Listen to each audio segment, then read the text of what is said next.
What is up? What's up, bro?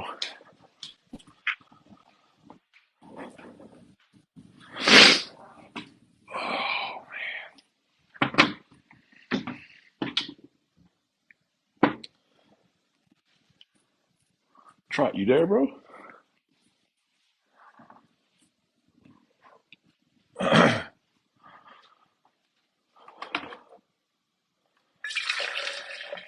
CJ, where you live at?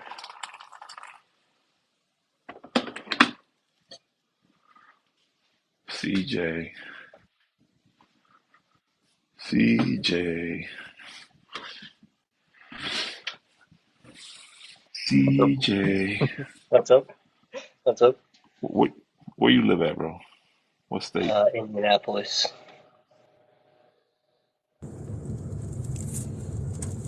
Indianapolis, Indiana.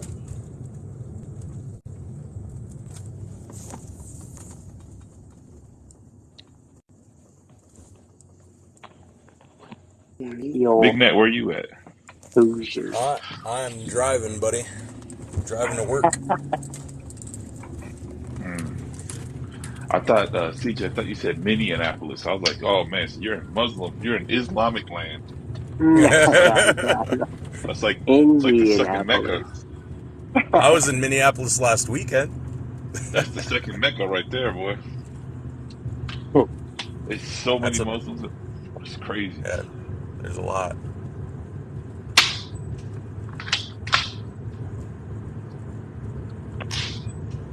Tell you what, guys, man, I coach my boys' second grade tackle football team. Man, things are coming together pretty darn good. I'm pretty excited. Oh, that's cool, man. Yeah, man, it's awesome to see. I love football, bro. I didn't Oh, get a chance to really play really good. I didn't play football like I played street football. You know, I'm from South America, so yep. it was they we don't have football down there. Well, they have it now, but when we moved to Florida, I loved football, bro. And I didn't play for the first time till like sophomore year in high school. Mm-hmm. And I was pretty daggone good, man. I loved it. I really loved that sport. I wish I would have played it since I was a little boy. And I had the size and the speed and everything for it. So it wasn't like I was a little dude. I just Mm-hmm. didn't have I just wasn't as advanced as everybody else for That, sure. that IQ.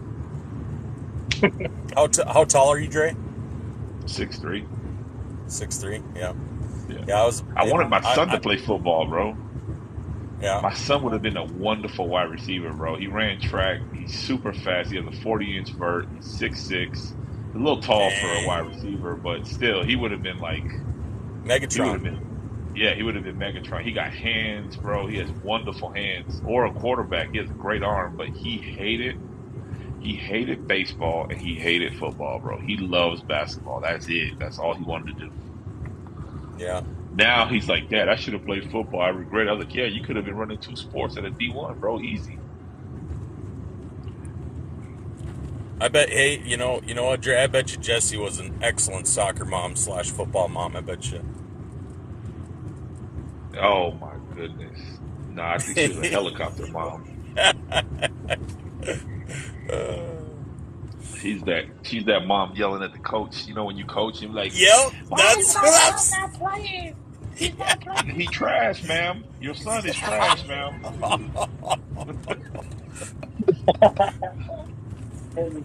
Bro, for real talk though, Ned, when I coach basketball, I hate it when people will sign up their kids. I know this is wrong too, by the way. So I don't need anybody telling me it's wrong. I know it's wrong.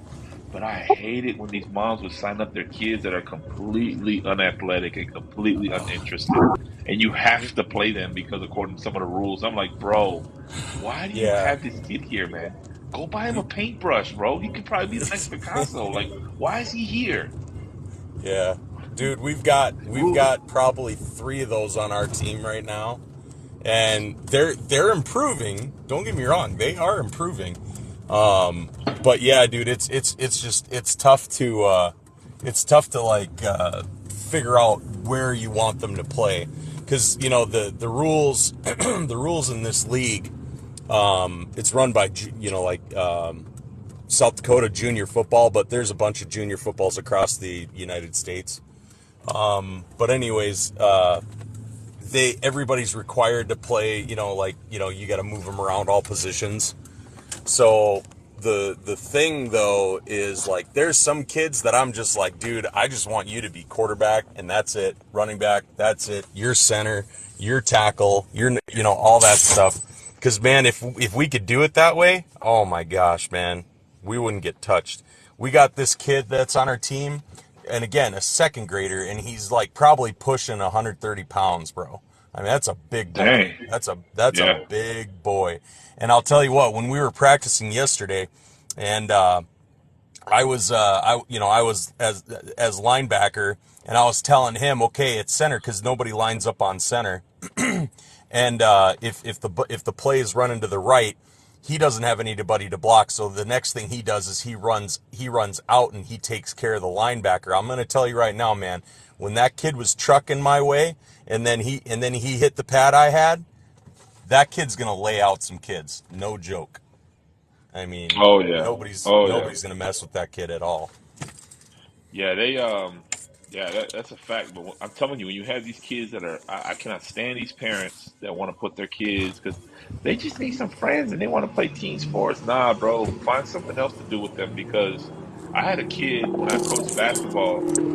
A couple of times I had this. The kid was like completely uninterested, bro. And I'm talking about the play is being ran on the offensive side of the ball. We're out there, and the kid is on the defensive side of the court doing pirouettes, like doing circles in his uniform. And I'm like, you've got to be kidding me right now, bro. How embarrassing. Ch- Come over here, boy. Come over here, Johnny. Get your go chasing, sit down somewhere. chasing butterflies. Yeah, man. You'd be like, Well, Johnny, get over here. well, you And the guys parent can would be like, blame all of those, why are you all of not those playing? people. But you guys can blame all of those people who were never chosen for teams in our generation that have made all these changes because now all these kids get this participation award, and that's why you guys have to deal with certain children now. Oh yeah, there's Oh, no it's participation sad. award on my team. No sir, no Well, I'll tell you sir. what. I took like my kids, if they don't like a sport, like if I know that they're like my son, I wanted my son to play baseball and football. I could have forced him, but I was like, nah, he don't like it, bro. Like I'm not gonna put the coach through that. He is not. If he says I want to play, then I'll put him in. And he loved basketball, so we did basketball for 20 years. As soon as he could walk, we was playing basketball. Well, And he did not like the T-ball, baseball. He didn't like none of that, bro. He was out there like chasing butterflies. And I said, man, get your butt out of here. We're leaving right now, bro. We're Mm-hmm. not coming back tomorrow. Yep. No, but there's yeah. some kids like the dude I was talking about, the kid that's like pushing 120, 130. When we're when we're running, because the first day last week Monday, we were all running, we were getting conditioned, and everybody's like, well, they're second graders, do they really need condition? Oh yeah they do. uh, you know, and this kid, he's taking, he's the very last guy, and I understand all these other kids are just super lean and fast, and dude, I'm a big dude. Like in second grade, I was pushing 90 pounds. I was a big kid, and I'm a big guy now. There's no way I could run, with all the other wide receivers, running backs. But the problem was he wasn't. I said, hey, you don't have to sprint, but you're not gonna walk. You're gonna jog the whole time. And we were doing this across the football field. You tap the one bag, you run back. You tap the second bag, you run back. You tap the third bag, which is 3/4 of the way, you run back, and then you run all the way around the other side. So he would just be, he'd be walking and he'd be jogging the first, maybe two bags, and then he'd start walking and he'd start crying. And I'm like, hey man, here you got to understand, man, this is going to make you better, and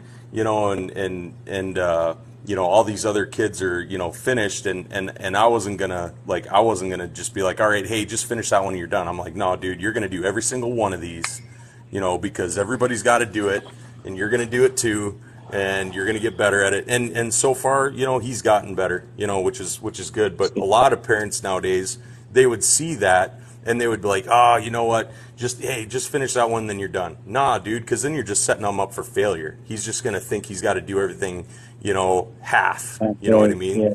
And he's not going to get any better. And I'll tell you what, I can tell you what right now. This is the first time anybody's ever challenged him. I can tell you that right now. Mm.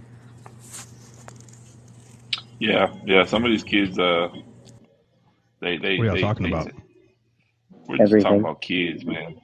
Yeah, we're talking about Ugh. kids playing sports early, and some of the parents that don't kind of like, they don't like affirm the kids, God-given design, and they want to force them into a place where they don't belong, like sports, and then Mm. us as coaches, we have to deal with this kid that's doing chasing butterflies on the defensive side of the ball, and you're like, dude, you're not cut out for this. It's not your thing. And the parents are like, yes, he is. He's going to be an NFL player. No, he's not, man. He's going to be an artist. Mm.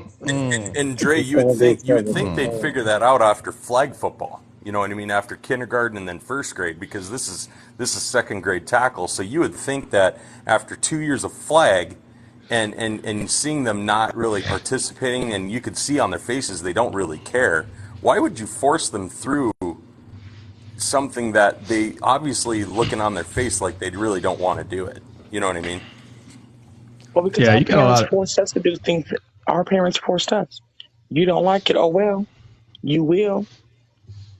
Think Yeah. about it. Yeah, there's a lot of reasons, man. Okay. First of all, uh you got the 30-year-old parent that still lives in their high school glory days, and I got buddies that are still like that. That it may not be as bad as it used to be, but I mean, we're talking mid 20s, 30s, and they're like, man, I remember that one game, and I'm like, bro. I've been to Iraq and back. I don't want to hear about what we did in football. I really don't care. Like, what are you talking about? And they don't go do anything else. And then we were talking about this the other day. Abraham was 100, bro, and he was still getting married and having kids. Yeah. Your life needs to portray that there's life in you being here. There has to be some life there. Like this whole I'm gonna go lay down stagnant. some on downstairs. This whole stagnant idea of having like this one glory day during some football game or cheerleader event, and then here we are 10 15 years later and nothing else has happened in your life. That was it. So high school was the highlight of your life. That's not how we're supposed to live our life. Look, it's not just that your life's going to be perfect after. I know people that's already passed away I went to high school with. I know people that's already been through hard times, but it's everything. There has to be, where's the rest of the story? And it's up to you to create the rest of that story. Where is it? People are supposed to look back, regardless if it's a good time or a hard time, and they're supposed to say, man, that person has to have God in their life. Like, how are these crazy things always happening in this people's life? Like what is going on? And when I say crazy, I don't mean sad and ridiculous. I'm saying like just over the wall, like a lot of super awesome things. And then even if there was hard times, the person came out of it. Put your mom in the bed. Just like Mommy's the three downstairs boys in the did bed. out of the fire, and they don't even smell like smoke. Mm. So if you go through a hard time and you come out and everybody can smell the smoke on you, they could tell you got burnt up. You must have not handled that right. That hard time you were going through. So, and that's just the one kind of parent, that does nothing but talk about their quote unquote glory days when they were, in high school. And so those kind of parents will push their kids to do good and in a very specific sport, because that's the sport that they played in, or they just want them to be good at extracurricular activities because that's the only thing they were good at. And so here we go again, this cycle of it's all about high school, and basic training. And I'm just pointing this out. I loved basic training. You know why? I'm gonna be completely honest, because see, growing up, I was never babied. Nobody in my family babied me. Not one time was I ever babied. And if I wanted to be good at something or do something, I had to do it on my own. It doesn't mean that my dad didn't point his finger in the direction on how to get that accomplished, but I was on my own. And what I realized in high school is just about every other kid was babied.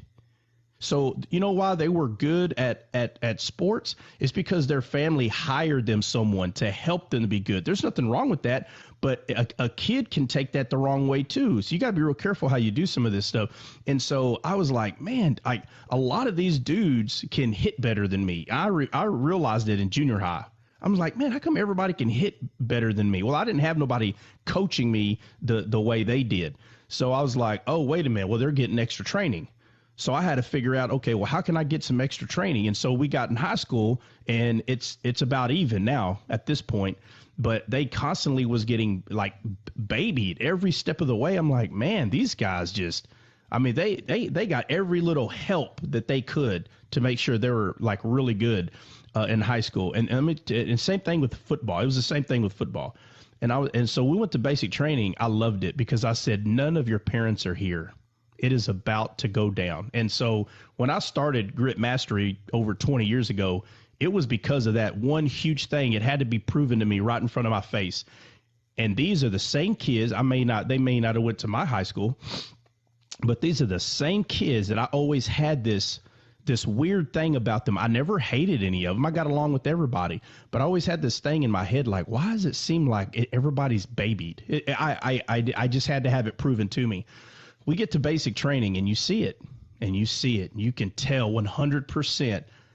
Most of the people that are here had some sort of babying, and it's just been taken away from them. And now it's mano a mano. It's man against man. Your parents are not here.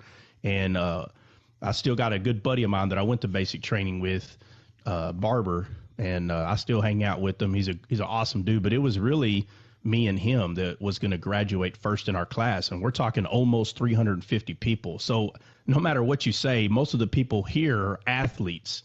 And so when I graduated first in my class, one day I'll go over that. It's hilarious exactly how it happened, but nobody's parents were there. It was grit. You either knew how to use it or you didn't. And I've been using grit my whole life since I was a kid. So I knew I don't need anybody. I don't need anybody's help at all. And there's a lot of people that push their kids a certain direction, and they're doing the same thing that they were taught to do. And at the earliest age as possible, your kids need to learn how to utilize grit. They have to. They need to learn how to master it. If you want to master anything in your life, it needs to be grit. And with that, once that's mastered, once you have that down, then you can go accomplish anything. You know, people say you can be whatever you want, and you can do. If you don't master grit, you can't do nothing. I'm gonna be completely honest. You can't do nothing. You're going to fall apart like a $2 suitcase. Everything's going to bother you. It's everybody else's fault, and you still ain't learned the most important thing when it comes to this physical world that we live in. In the spiritual world, a lot of us know how to do that a little bit better than this world, which, you know, that shouldn't be true, but it is. You need to learn how to live in this world that we live in. You know, it's a completely different monster. And I'll throw this other thing out. I was watching something on TV, and it was I don't know exactly what the name is. It had to have been a couple of months ago, but it was to me it looked like a beauty pageant, but I swear the kids look like they're 7 or something. And they make them look like little bitty dolls that you buy at Walmart. You know, they're all painted up, and these moms are yelling at each other. You know, they're like, you know, and I can just see it like, okay, so you were either the super competitive cheerleader, we're never going to lose or something, and you can't let it go, or you were the one that they never let you make it on the cheerleader team.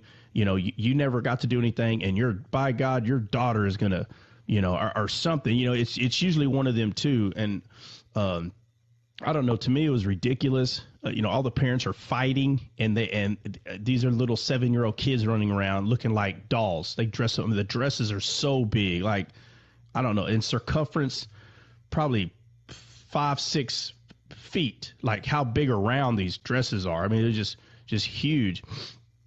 And I mean, it's just a state of mind that some people get in, that they have to get their kids to do something, and a lot of kids just do it because it's their parents. You know, I don't know. I just think that you do have to. Let me tell you what's funny, Try. Yeah. Watching these folks on this cornhole league. They turned it into like Yeah, this like cornhole. super hard Yeah, athletic. cornhole's fun, man. Yeah, no, tell me about it, bro. It is fun. I haven't been paying attention, Listen, bro. But cornhole is fun, it's though. it's fun, but it's like a backyard game to me. They don't turn it It into like a is. professional league, bro. Oh yeah. Like it's the NFL. I've been hearing about it, bro. No, I've been hearing about it. I have, man. Matter of fact, I Cracking have up, some bro. cousins. I have some cousins that they're into that, bro, and they go to these like crazy tournaments. And oh man, I'm glad you brought that up, bro. So my dad, bro. First of all, bro, my dad is in his 70s, bro. He's been playing. Well, when my dad grew up, it was washers was the game that he played a lot. And if y'all don't know what that is, let me tell you. The easiest country game. It's even easier than a lot of other like horseshoes. The one I'm about to name is way more country and easier than horseshoes, because all you have to do is dig a hole. And if you don't know what a washer is a piece of like a coin. If you picture like a silver dollar, but it's got a hole in it. And it's not a coin, but it's a piece of metal. But I'm just trying to put it out there. But just picture a silver dollar that has a hole in it. And you have, I don't remember how many. It's been so long since I played that. But you have a few of them. The other team has a few of them. And they got a hole next to them. And you got a hole next to you. And y'all are just throwing the washers back and forth and try to get that washer in that hole. Like, it doesn't get more country than that, okay? And most people knows what the game horseshoe is, where you put the metal pole in the ground and, you get a ringer. That's like a typical. But my dad, let me tell you, bro, my dad's been playing cornhole for a really long time, and he's been building them his own way. Bro, my cousins come up. There's a family reunion. My cousins come up, and they're these competitive ones, Dre, like you're talking about. They come up there, and they're like, yeah, we hear that y'all are good. They don't understand that my dad plays the real country boy cornhole. He don't play this, bro. He don't play this like pretty wood, slippery, like it slides in there. It's like, bro, my dad don't play that. You either get it in a hole or you don't, bro. There ain't no sliding in there. It's so my dad. Listen, my dad's been making them out of plywood, but there ain't no sliding on no plywood, bro, unless you try to put wax or polish it up. But there's no super smooth surface, and so the duck. It's like duck something. It's the material you use to make a cornhole bag. It's like a duck canvas or something. It's an animal. I've bought it for my dad because he used to make them. And you're supposed to put hard corn in the bag. That's why it's called cornhole. Well, now people are putting type of like rice and sand and beans and my dad plays cornhole. So when they go out there, they think they're coming into this like 2023 or 2022, bro. They come up there, bro. I need to take a picture of the latest, my dad's latest cornhole boxes. Bubba, it is made out of complete, I think it's 1/2-inch plywood, bro. Each one of them probably weigh like, I don't know, probably for sure 40 pounds, somewhere around there. It could be 30, but bro, they're not light. Each one of them suckers are heavy as heck. And so my dad's got them set up. They get out there and they're like, hey, they said, hey, are you sure this is cornhole? And my dad said, what? Like, my dad don't even understand their questions. And he's like, this is cornhole, bro. This is how my dad and everybody's been playing cornhole forever. But of course, people are going to capitalize, right? And so I don't know if anybody's ever played football on a table with like a dollar bill. You can roll up a dollar bill. Oh yeah, we play with a piece of paper. Yeah, Paper football, Yeah. paper football. Listen, Oh the yeah. name's already changed. Okay, paper football. Okay, Hey, Trump.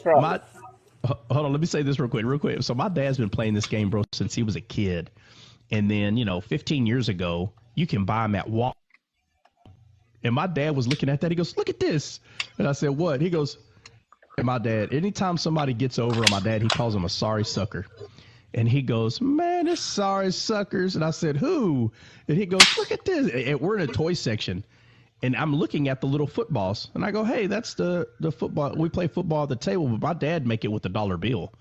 He goes, man, and he goes, and the little footballs are football teams, like, you know, Cowboys or, you know, Green Bay Packers. And so they said, my dad calls them sorry suckers. He goes, man, we made that when we were kids, and now they're over here making money off of it. So, you know, the older people are coming up with these ideas, and the people that go to college are capitalizing on these ideas. And so when my cousins came to the family reunion, they're like, Johnny, this is not cornhole. And they bring out, bro, their little cornhole deals. And my dad could not stop laughing. He's like, what is that? That's a toy. And they're just made different. Everything about them is different. There's different bags.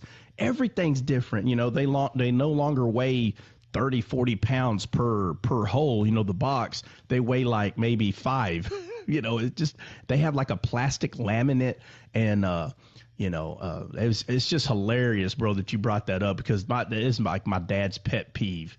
And so, you know, they make it land on the board in a slide. And then so they came and played with my dad, and bro, we destroyed them. Like they couldn't beat anybody. And that's because they're used to that slick surface where it has to slide around and maneuver. And the other way is you either put it in the hole or you don't. And so my dad said, look, if you ain't any good at cornhole, no, we're the best. We always win the tournament thing. Da, da, da. My dad goes, okay, then you should be able to put it in the hole. Yeah, but no. And so I've watched some of them, bro. Some of them dudes can put it in the hole, like literally every time they throw it. So listen, bro. Listen. I was just watching this thing, bro, and the first guy. This is a pro league, right? You see them; they're all intense, bro. They have like paint on their face and stuff. They're like super intense, right? And the guy, listen, the guy throws. That's an exaggeration, but that's what it imagine. That's what I imagine. I guarantee I'm gonna see it now. Oh yeah, I guarantee it.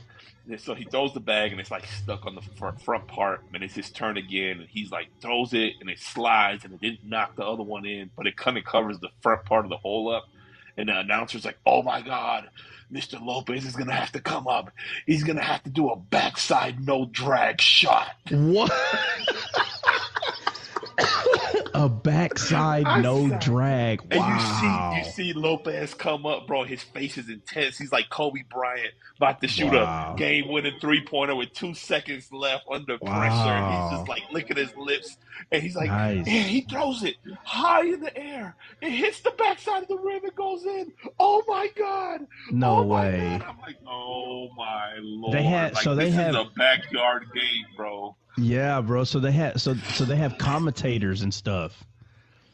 Oh yeah, bro. They turned it now it's like a pro bowling league type. Wow. Type of, I know. I've seen little videos that were probably 5 seconds long, but it just has music in the background, and they're all they're like dressed up like they have like bowler shirts on, and they just look serious. Yeah. But I haven't seen a game. I need to go watch a game. Like somebody asked you like.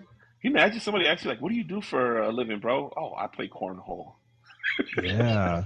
Hey, next is gonna be next is gonna be yard darts, bro. You ever seen that? Oh, no doubt, bro. There you go. Hey, Lopez ain't no joke. When we talking about Lopez, he ain't no joke, bro. How old is he? How old is Lopez? Folks gonna find. He's like, I don't know, he's like in his mid-20s, look like maybe early 30s. But what I'm saying is people going to find something that, you know, because you're not athletic enough to play actual team sports. So you're going to find something else to turn into a pro sport, period. I'm sorry. Yeah, 100%. Hey, that's why they put in the Olympics, they put walking. Have you seen that? I think it's called fast walking or dude, they're fast walking, bro. They look weird, bro. It's so weird when they're doing that. Yeah, fast walking. Yeah, look it up. Matter of fact, look it up. Play it right now. I want to see. All right, hold on. Dude, it's so funny. It's so funny watching them do that. Yeah, bro, it's crazy. It's like they walk with their hips. Oh, look what just popped up, bro. Watch this. Hold on. Is there enough room on that backside? Goes way up top and Oh, I can hear it. I can hear it, bro. That's Lopez right there, bro. Watch. Hold on. This is the play from the beginning. Look. Oh. Now just short. Lopez has to hit an airmail drag and not Airmail drag. It sounds like they're doing Brazilian jiu-jitsu. He's got to get him in the Americana. Look. It's like for the Olympics right there, bro. Way up top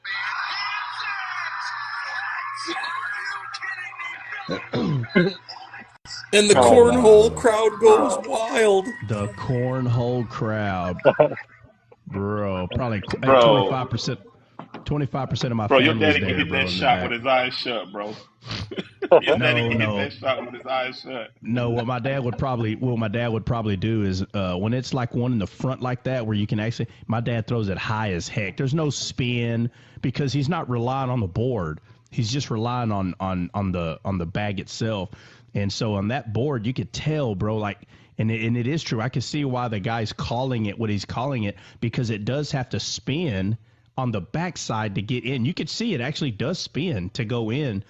So there's obviously a particular skill that's needed for that one bag on that smooth surface. Bro, my dad's throwing that sucker 15 feet in the air, and it's going to be like a javelin, bro. Like it's going up in the air and coming straight down on the target. But no, that's what I'm saying. Your dad would have hit that easy because he's used to hitting them straight into the hole, anyways.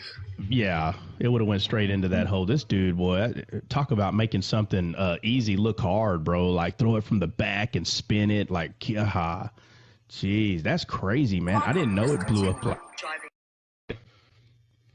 That's crazy. Let me see.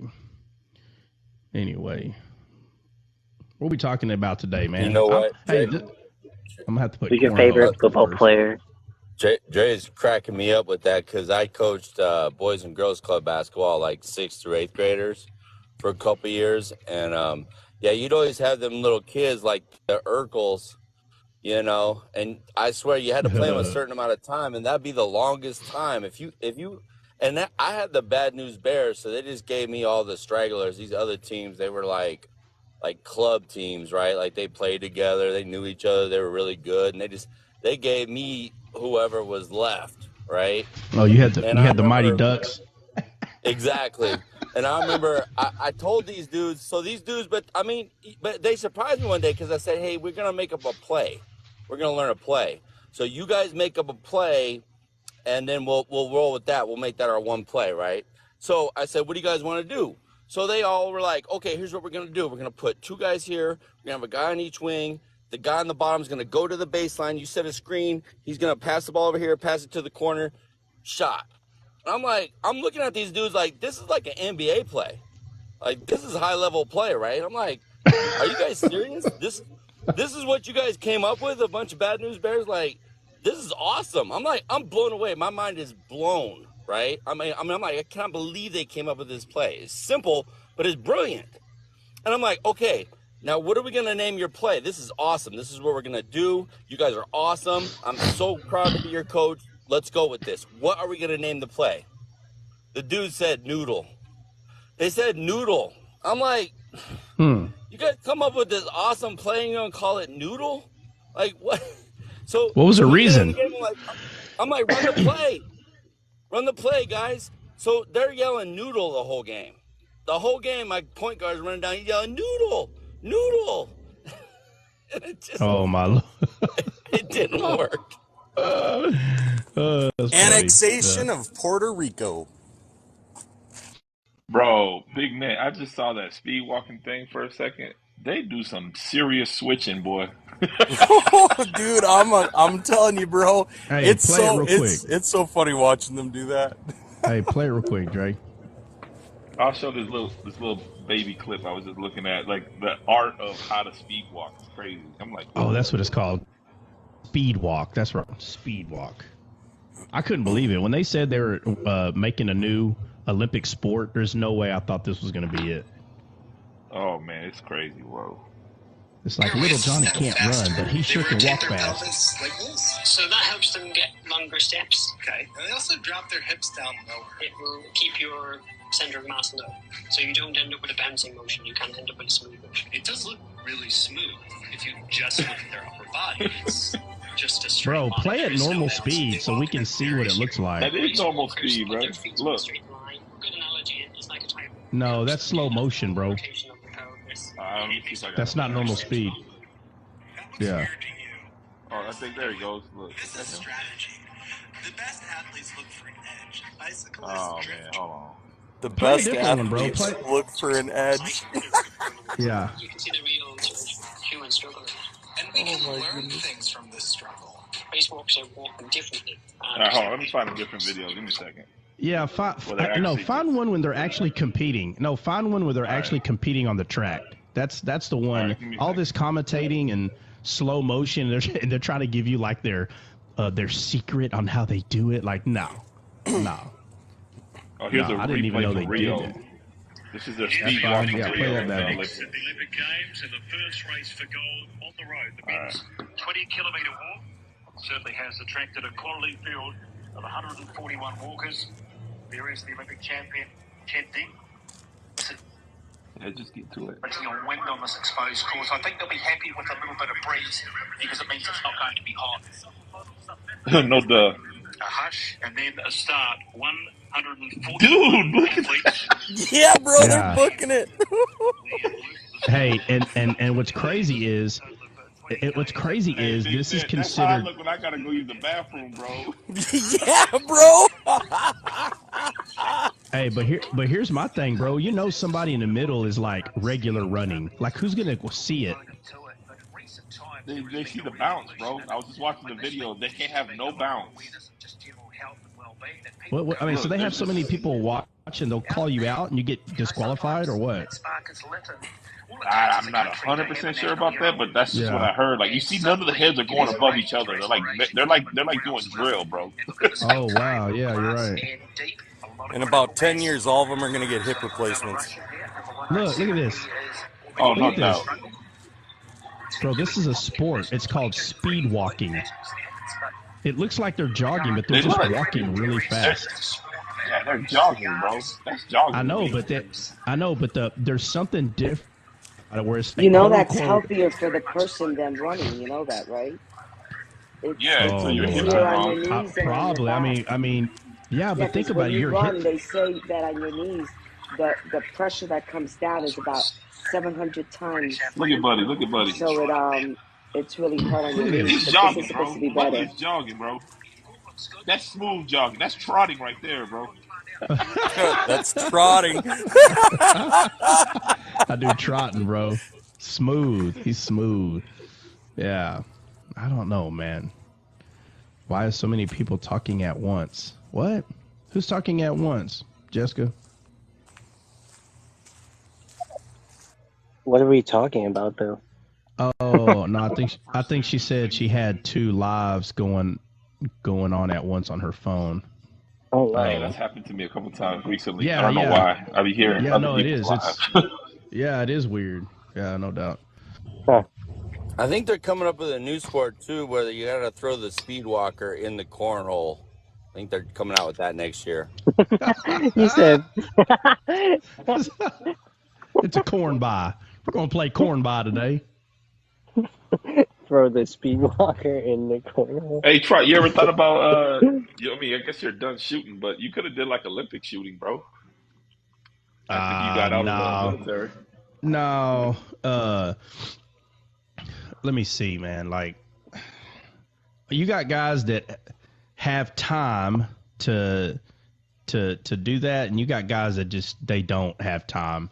And I think you've been in the military long enough, bro. You should have noticed, like, the military has their Hollywood military guys. I don't know if you've noticed that. Yeah, so you call them poster boys. Yeah. So the poster boys, they always have time for some reason, and then the regular dudes they don't. Now, I'm not saying that everybody has a chance to have time. I'm not saying that. I'm not saying that at all.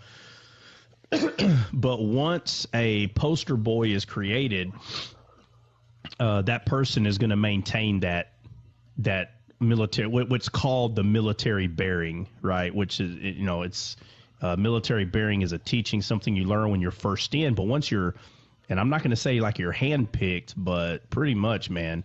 And there's so many to choose from. It's not like it's like 1 out of 1,000, bro. Like 25% of people that what it is you're trying to do, bro, 25% of them qualify, if not more.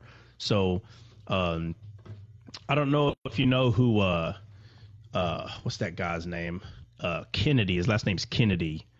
Dang it. Let's see if I can find him real quick. Anyway, this guy I'm talking about, bro, he fought in the UFC.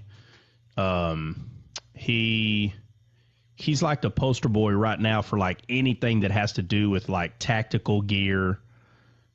Let me see if I can find him.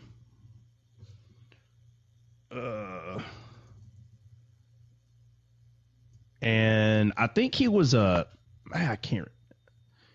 Let me see, Kennedy. So what you're saying is that you wasn't cute enough. I don't know.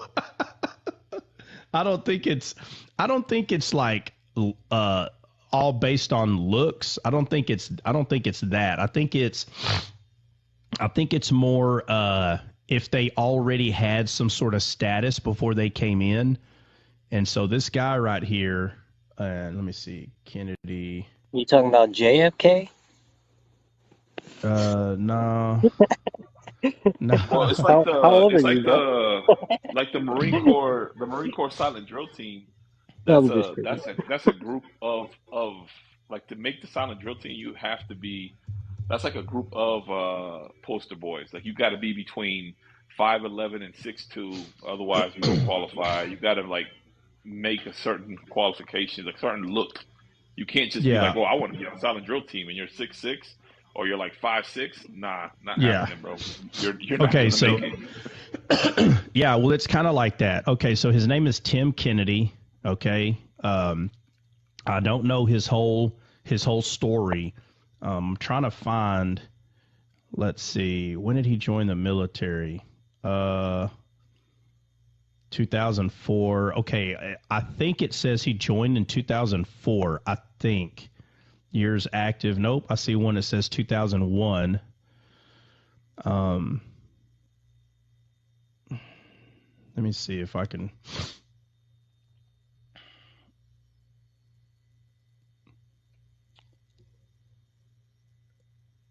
I'm trying to find out what he did before he entered service. Let me see.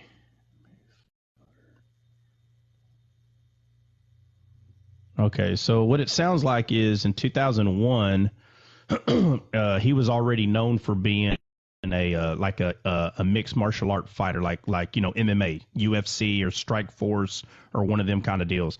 And so when 9/11 happened, I believe is when I guess he got inspired and didn't like the fact that this occurred, so he joins the military. And so if you look, he's already a known figure, right? Before he goes into service. Did you know that? That's what, well, yeah, because he's a active duty poster boy. Yeah. He's a master sergeant. I'm looking at his thing right now. Like Captain America. Bro. Yeah, he's the Captain America of the Army. Yeah, but you have to understand. So when you go in, when you have a status and you join the service, you become that branch you enter, brother. You become the poster child. So it's not like he was in the service and he just did so well that he became the poster child. No. You're already known in the world. You understand? People already know who you are already. So when you join that way, they're going to make you, a poster child. And so he decided to go in.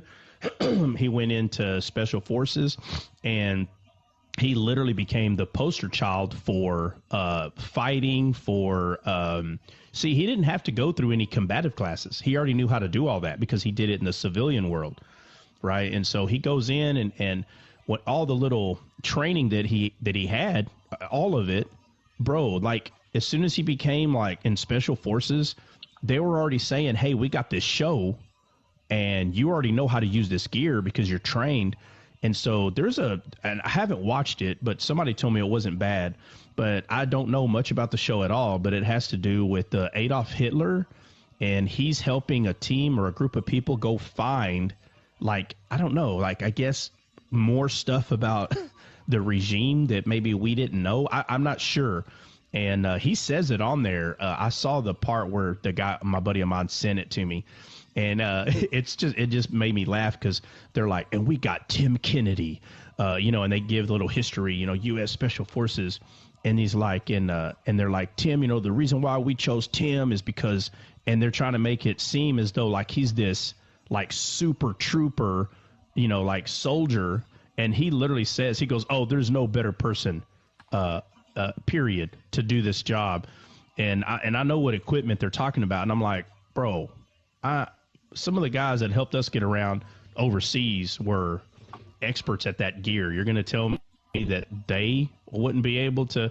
But again, when you become a poster child, it's not going to change. And so he'll probably stay in service probably until he's like, I don't know, no telling. What about Gunny? What about Gunny, bro? How long was Gunny, quote unquote, still in the service, but yet he's making movies and doing stuff? Yeah, he was. Yeah. I don't know. I'll have to look it up. Yeah. But but that's what I'm saying. Like, real quick though, what? when did they change? When did they change Enduring Freedom to Operation Juniper Shield, bro? I never even knew that. Okay. What got changed to that? I'm looking at his record and it says that he was in Operation Juniper Shield, and I'm like, what is Juniper Shield? And it says it's known as Operation Enduring Freedom. No, formerly known as Operation Enduring Freedom. So they changed it. They changed it. Okay, so when we first got over there, when we first got to Iraq, right, the mission, the operation was called Enduring Freedom. That's what it was called. Yeah. And then a year or two later, it turned into Operation Iraqi Freedom. And so if you're telling me they changed it again, well, I guess I was never part of it. Yeah. Well, yeah. Did he go overseas? I don't know if he did or not. I mean, it says that he was in. I don't know. It doesn't. Well, he should have. I mean, he was. I mean, I would think he did. He was Special Forces in 16th, 20th. So I would think he did. But... Yeah, but if. Okay, well, I mean, yeah, I mean, you would think that, but he's a poster child. They don't want him to die, so I don't know if he went or not. That's what I'm saying. It's very vague. It says Iraq War, and it says the Juniper Shield. So, I mean, you get that even some of those you get even if you didn't go overseas, So I don't know. You're gonna get the Tim Kennedy. I'm just gonna put it in there. I don't know if he did or not. You guys have any thoughts on Chris Kyle? You want to share? What kind of thoughts? Well, just the whole dynamic of you're talking about poster childs and how they made the movie, and then I from what I understand, and I don't know, that's why I'm asking, is some clarity of his award. Did he actually do what he said, or did they Hollywood him up? Yeah, okay, I see what you're saying. So there's a range in the Glen Rose area, and that's the range where he became unalive. I met him there a couple of times, and he did tell me his first name. I didn't know who the guy was. I just know he told me what he did in the service. I told him what I did, and we shot a few times. And to me, he's just another dude, man. I didn't, but I remember him telling me that he brought people that were dealing with PTSD to the range. I did personally find that a little odd because, like, well, why would you bring them here? But I didn't question what he was doing because maybe there's something about it he knows that I don't, because at that time I wasn't helping anybody with PTSD. So what do I know about it? So, but I didn't think much about it. I was like, oh shoot, you bring him to the range? He's like, yeah, man. This real quick, they may not know about that. The movie, he's the guy from American Sniper. If you guys don't know, we're gonna get there. No, we're with Bradley Cooper. No, we're gonna get there. Yeah, Okay, I no, just we're gonna want get there. people to know. I'm just telling you. At this point, that movie was not out.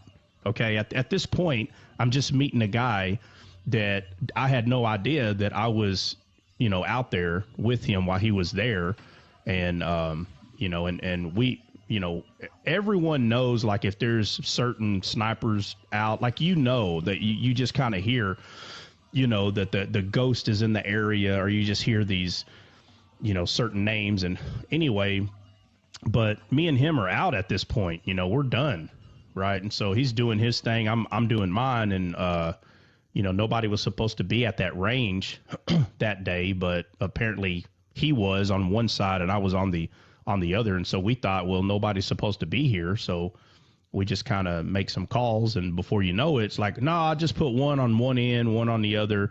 Other than y'all, there's nobody supposed to be there. Okay, whatever. And so at this point, he's already written a book was already out, right? And it is the book that became a movie. Now, I don't know if the movie was already in the making. I have no idea. I didn't even hear about the book, to be honest with you.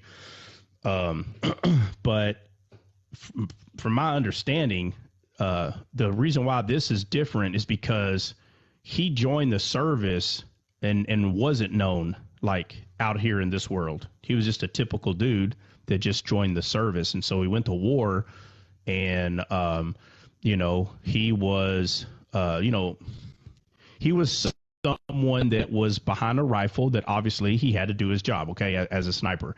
And because of so many confirmed kills, it was just, the word got out. There's no way around it. And so, obviously people were like, hey, you got so many confirmed unaliving, would you like to write a book? Obviously, we all know how that happens. And so it turned into a movie. And he, in my personal opinion, he really could not be considered a poster child the same way as a few people that I'm talking about, like Tim Kennedy or Gunny. And if nobody knows who Gunny is, it's the movie Full Metal Jacket, the drill sergeant that's in there screaming.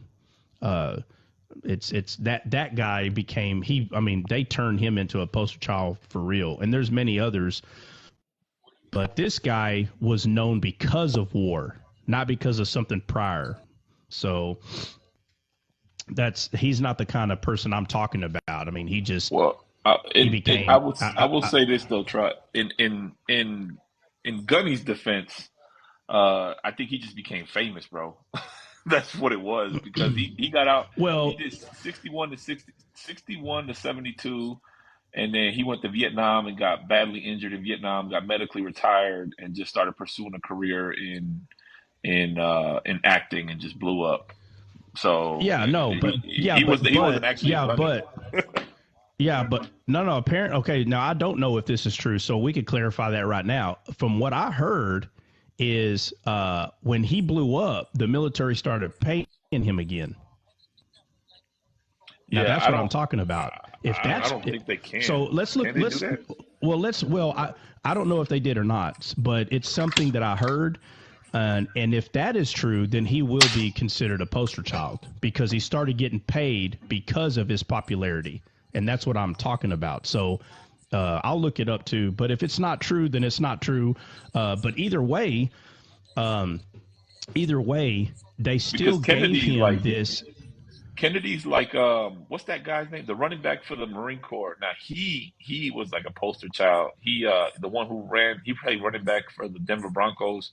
He started playing running back in San Diego and Pendleton, and just blew up. Mike, his name is Mike something, and he was doing dual Marine Corps and NFL.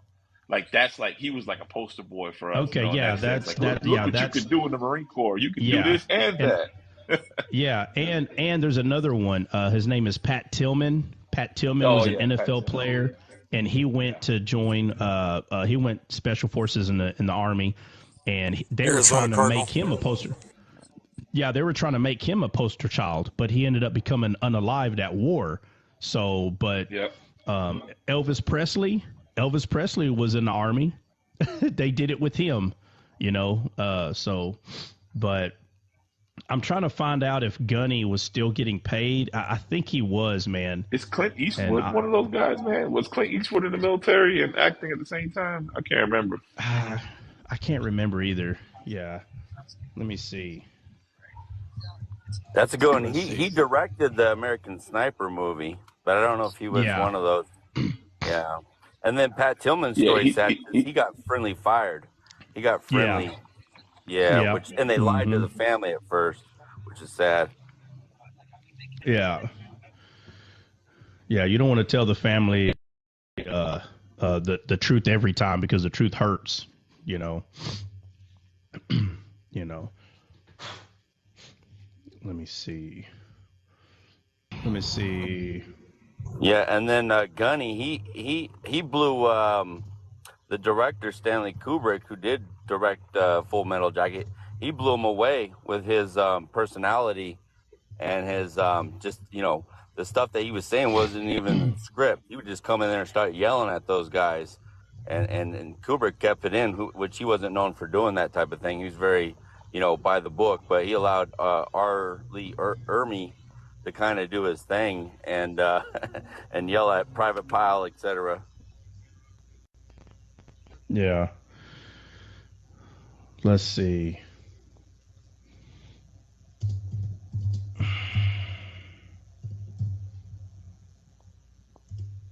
R. Lee Ermey, right? Let's see. Yeah, R and then Lee, Leeermey. This is his actual name.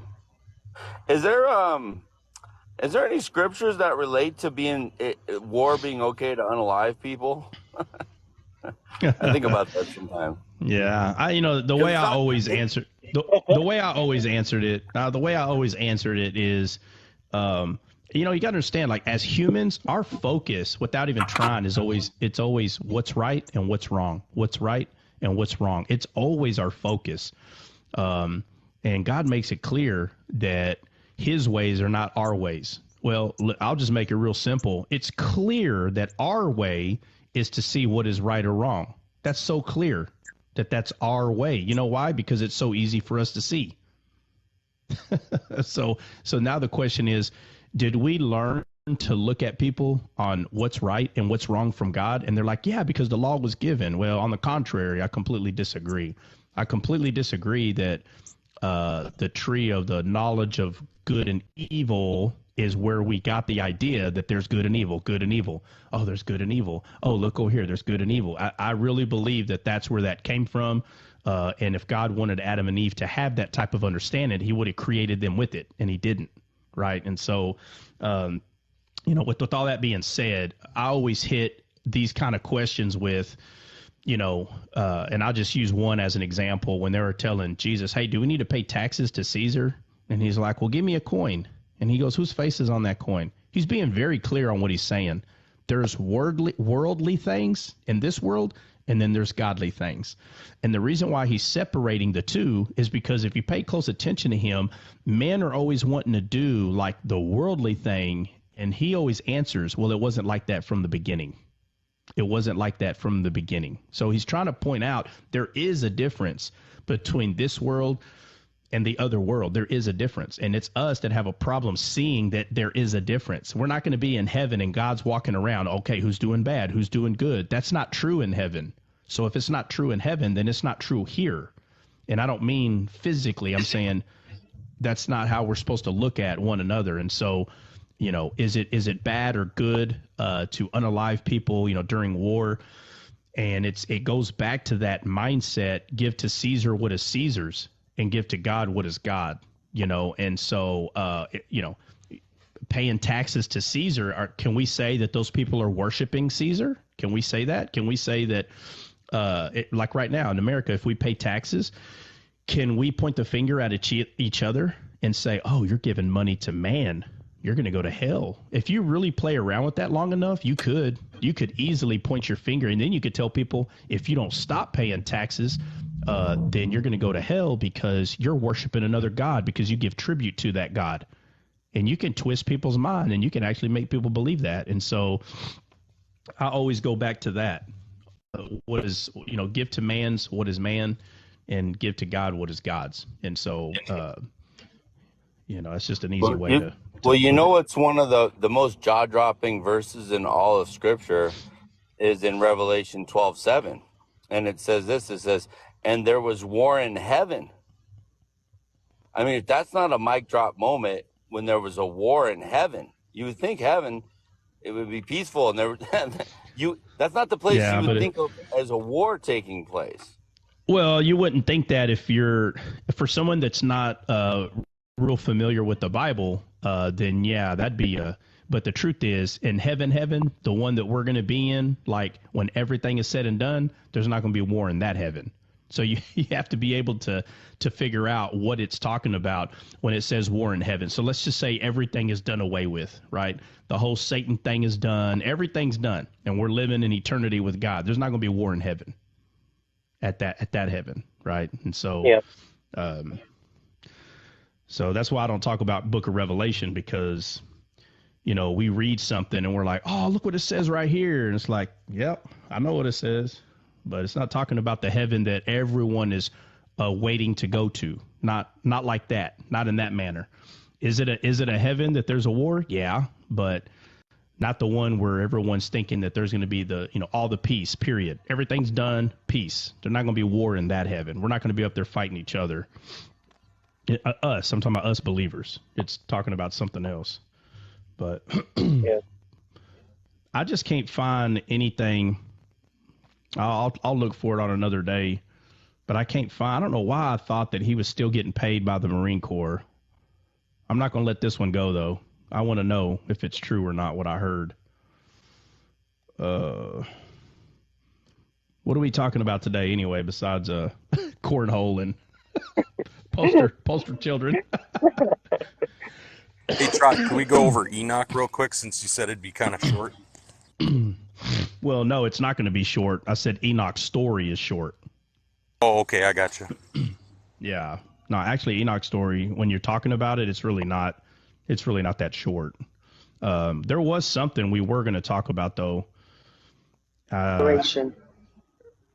No, I had one No? written down. Okay. Yeah, well, no, we could talk about that one, obviously, but I'm saying right now, 1 Samuel 6 is what I wrote down. Who was it that wanted to? Who was that? Why did I write that down? Because I literally Was put that tomorrow, Dre? which is Was that Dre or CJ? Nah, that was either like the word became flesh, or maybe was it you, Ryan?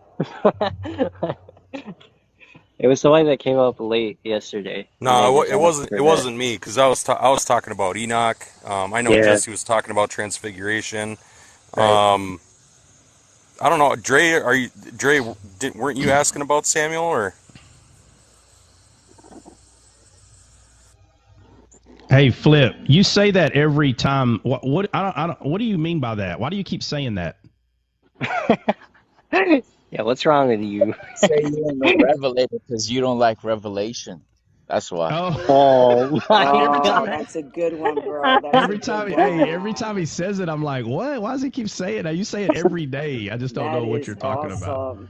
You say revelator because you don't like You're just goofball. That's too cool. No, just to be clear, I love the book of Revelation. I love receiving revelation. Maybe you should put Trot ain't no. Let's see, because what it is I don't like Revealer? I don't like discussing the book of Revelation with other people. Not I don't like the book of. I've been all in and out of the book of Revelation. I just don't like discussing it with people. So, Well, yeah. well, that's how a Texan would say it. I'm from Cali, so That's how it's Texan. That's how a Texan would say it. yes, This guy. sir. No. No, absolutely not. Trying to be. All right. All right, let me see. I don't So, remember who it was, but somebody did ask for that. yeah, no, I mean it was obvious. Like that's why I wrote it down. And now nobody's going to fess up and say that they asked They for must that. not be I'll here. take the blame. I said it. I'll take the blame. You said 1 Samuel 6. Is that what you're talking about? Yeah. I'm trying to figure out That who was that said was it. Taylor, bro. Taylor. It was Taylor. Taylor. Taylor wanted 1 Samuel chapter 6, but Oh he my just texted me. lord. He told me he had to step away for a second. So he's Oh, coming so right he's not back. gonna. So he's not. Okay. So when's he coming back? I don't All know. right. He just sent me a text message. He said he had to run and do something real quick, but he's coming right back. So All right. There's a YouTube Let's. channel.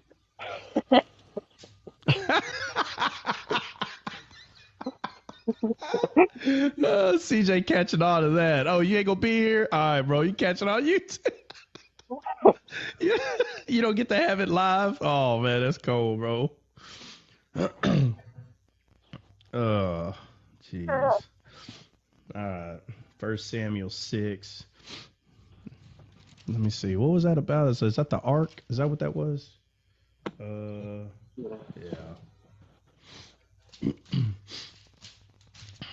Anyway, what else is going on? Anything else? No? Well, not much. Well. All right, Waiting on the so Lord.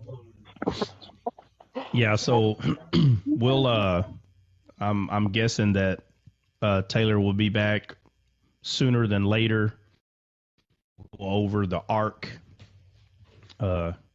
coming back to Israel. I think that's, let's see, ark return. Yeah, right here. Our country. All right. Okay, so R. Lee Gunny, he passed away in 2018.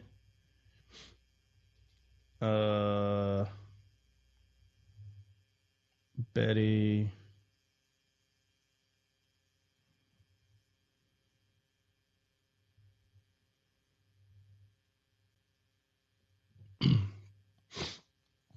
All right, so it says he was medically retired in 72 because of several injuries. On May 17, 2002, he received an honorary promotion to gunnery sergeant. So this is in 2002. So in 2002, he received an honorary promotion to gunnery sergeant by the commandant, General Jones. Regularly took opportunity to speak to new recruits. Okay, so he got promoted, an for honorary sure. promotion. Yeah, so he got an honorary promotion. Okay, so I'm not going to say that what I'm saying is 100% true. But when did the movie Full Metal Jacket come out? Does anybody know? Oh man, like in the 70s, bro. 86. Full Metal Jacket is Is okay, it 86. 86? Okay, but either way, yeah, but see, if that was me, Dre would have been like, "What? It wasn't 86." No, I don't It know. was actually 1987. Okay, but either way, in the 80s. Okay, so this movie came out, and so this guy becomes popular, and this is what I'm saying. Like, he becomes popular, and then he receives an honorary promotion to gunnery sergeant. Let's see, 78. I just don't see anything that says that he continued to get paid. I knew there was something, so there's part of the truth right there, because he's already out in the 70s, bro. He's done. But then in 2002, he receives an honorary promotion. But I don't see anything there that's, I don't see how you can get promoted if you're not still in service. But sometimes they do go back and look at maybe he should have been promoted for certain reasons and he wasn't. But again, that's just contemplating. Well, I'll tell you what. I think. Have you ever seen those meritorious promotions like later? Like that's crazy. Like my ex-wife, when she was, we were out, bro, like a couple years, and she received in the mail a promotion to staff sergeant out the blue, bro. I was like, what? How did that Who happen? I don't did? know who made a mistake. My ex-wife. Yeah. Yeah, no, I've seen stuff like that happen before, but you know, the poster I'm child like, stuff is what I'm. y'all owe me. That's what I'm saying. You would have went to the Olympics and started shooting. You would have been a sergeant major right now, bro.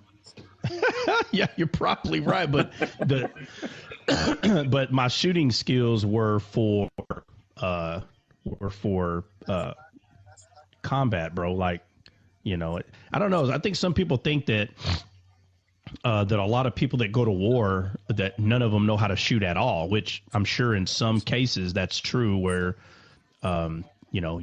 you hop out there and you don't really know how to shoot very fast, accurately.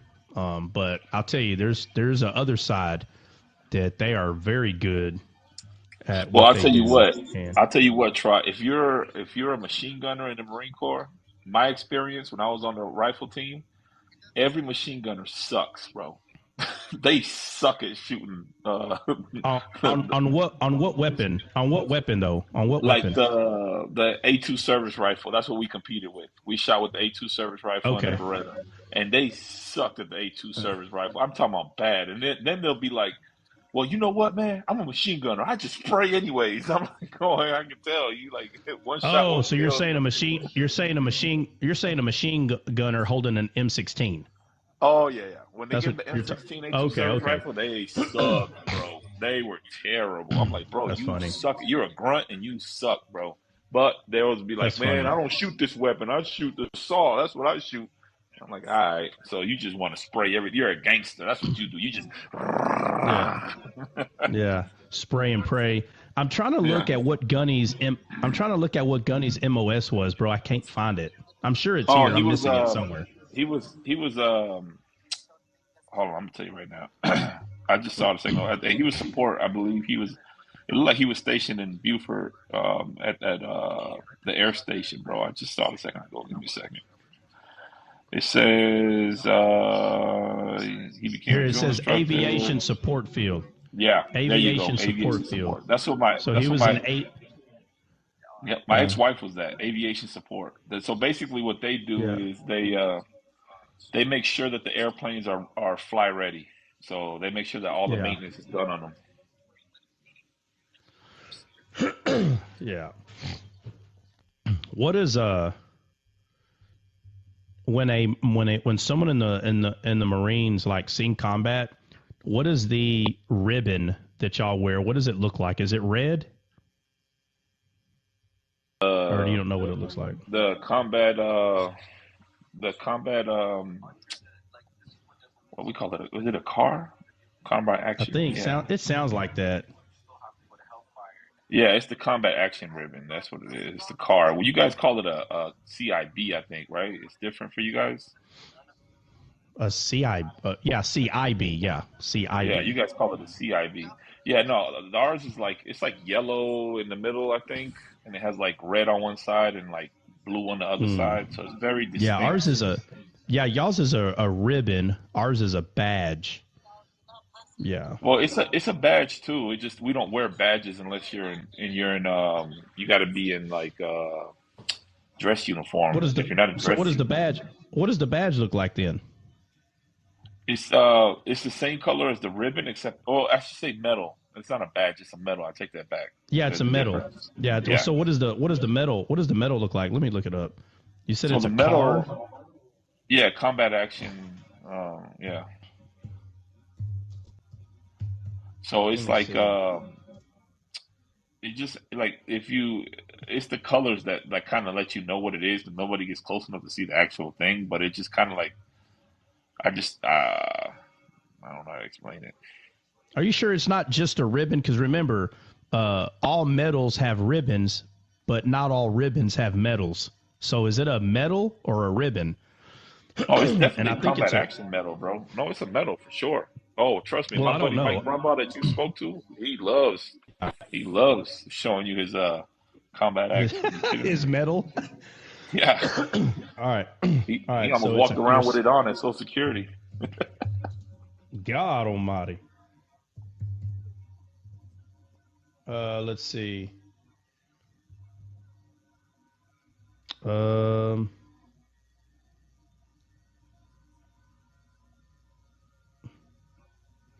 Okay. Does it have blue? Looks like it has blue in it too, like yellow, red, and blue. Yeah. So it's yellow in the middle, red on the left, I believe, and blue on the right, if I'm not mistaken.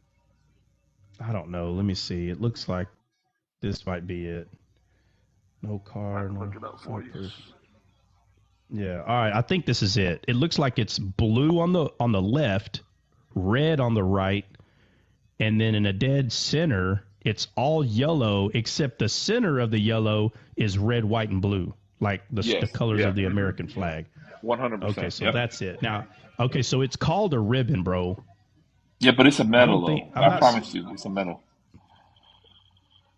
How come I the promise metal's you. not showing up? Well, Look, again, I'm like gonna I show you said, right I don't now. know. I don't know what I it got is. it. I don't know it. if it's Look, watch. There it is, right there. Look. I'm sure it is. I'm just curious on why that the you would have figured the metal would have popped up. You see that? Let me see. Hold on, let me see.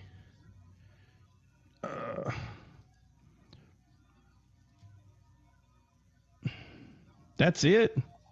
Uh-huh. Let me see what it's called.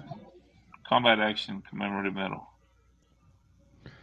Oh, so it's so it's not a car. So then what's a car then? Combat it is a action car, bro. ribbon. That's just what they're calling it. Like, but that's what it is. Look, it's a combat action ribbon. But that's the metal that goes with it. Well, how come the metal looks different than the ribbon, bro? Why is the colors different? That's weird. Yeah, they're different. Yeah, I think you're right. See, like his car would be like right there. You see it? Yeah. It's right there. Yeah. Yeah, I'm just curious on why it's different than the metal. I wonder if there's two different ones or something. Well, you know, the Marine Corps isn't like real big on the monitos, bro. Like you guys have all the monitos on the in the world, bro. You guys get like badges for throwing grenades and stuff. Like when my buddies, like me and my buddies, we all like I went to the Marine Corps and they went to the Army. This dude came out like he was a 15-year veteran, bro. I'm like, dude, what is all that stuff? Oh, this is for throwing grenades. This is for repelling. This is for. I'm like, dude, I'm walking around here with one. I didn't even. How many grenades? Hold on. How many grenades did y'all throw? I don't know, a bunch of them, bro. In infantry school, you throw a bunch of them. I didn't count them, like, you know. Do y'all have but do y'all have a competition at the end? Is there a competition on grenade throwing? Nah, bro. Okay, so let me tell you why they wear a rifle. Well, but I know, but I'm gonna tell you why they wear a grenade ribbon is because obviously you're throwing a bunch of grenades, okay? But there's a competition at the end, bro. And I'm going to tell you, it's not easy. And so there's multiple positions, multiple locations and distances where your target is. And some of them, the grenade has to go right, like let's say one of them is a bunker. And you know the width and the length of a bunker. So it's not very big. Well, it's kind of far from you for one. And you have to get that grenade right inside that bunker. Like it has to go right in there. Yeah, but so, you're talking as an infantryman. I highly doubt that my buddy who was my cousin who was a cook was doing these competitions, bro. Well, again, you know, I don't. I'm just saying that the reason that somebody would wear a grenade badge, bro, is because they didn't miss. And I'm just gonna say, like, it's not easy as some people, and it's a competition, and only the person that gets first place is going to wear the ribbon unless they do. And I heard it changed at some point where like it's a certain time and you have to get so many in. And then if you do, then you can wear the grenade badge. But I will say this, it's not as easy as people think though. So if anybody's wearing a grenade badge. Look at Dustin's comment, bro. Look at Dustin's comment. Who's Dustin? Trot through 14 grenades and under. Golly. Lee. Yeah, I don't know about 14 grenades in 8 seconds. I must have threw all of them at the same time. No, Trot. It was two different drills, That's gotta be pretty hard, bro.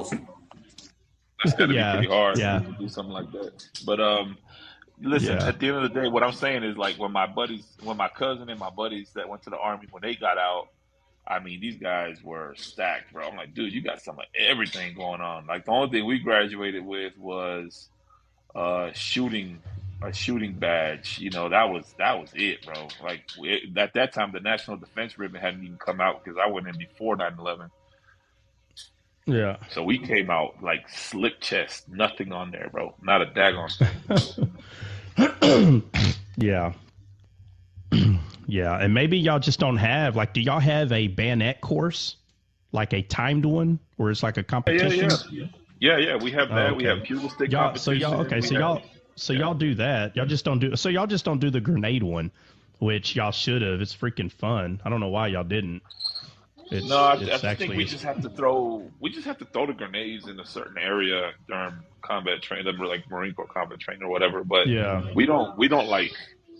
You just have to qualify, I guess. But there is no like. Yeah. No. Yeah, that's what it is. Y'all see, Hey, listen. yeah, y'all are just That's going. when I tried. Y'all are just going. Yeah, y'all are just going through the qualification course, right? So and again, I can't relate with the other side, but as an infantryman, you're doing a lot more than just qualifying. So, it's not like if you were to take what y'all did in basic and say, why would y'all get a grenade for that? Obviously, the Army's doing something different. You're not doing the same thing, right? So, I can understand Well, the we didn't confusion throw on grenades until we went to infantry training. So, like in boot camp, we don't throw grenades. Well, I mean, what does that got to do with anything? I don't understand what. But I don't get no, it. what I'm saying is like these dudes graduated from boot camp with everything. Like we didn't even do. It doesn't even matter. It's not even no point. But what Yeah. I guess They threw. my point to you was when I was when I was in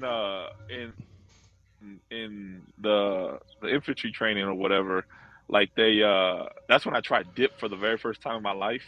And I was like super dizzy throwing them grenades, bro. I was like, oh my God, this was a terrible idea. That stuff made me sick, bro. Yeah. Yeah. All right. So did Taylor not show up or what? I guess Taylor didn't come. He's gonna have to. We can move on. He's gonna have to listen to the tape. Yeah, he's gonna have to listen to the tape. Yeah. All right. Well, that's fine. Let me write this down so I don't forget for the next. All right. So tomorrow, man, come on. Let me disconnect you. All right. So tomorrow. Oh, I meant to tell you, Trot. What? Two of my chickens got clapped last night, bro. Oh yeah, explain.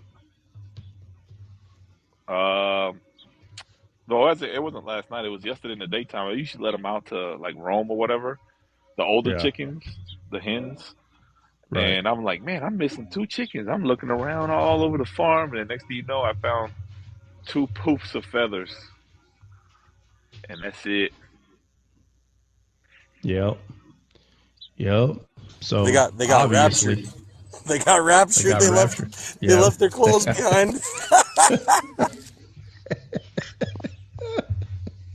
Nah, bro. Feathers in the Bible. They wish they got raptured. Hey, feathers in the Bible represents faith. So they didn't have no faith, bro. They were naked. No. They got caught naked and shamed. Oh no. Yeah. Did you find their head, Dre? No.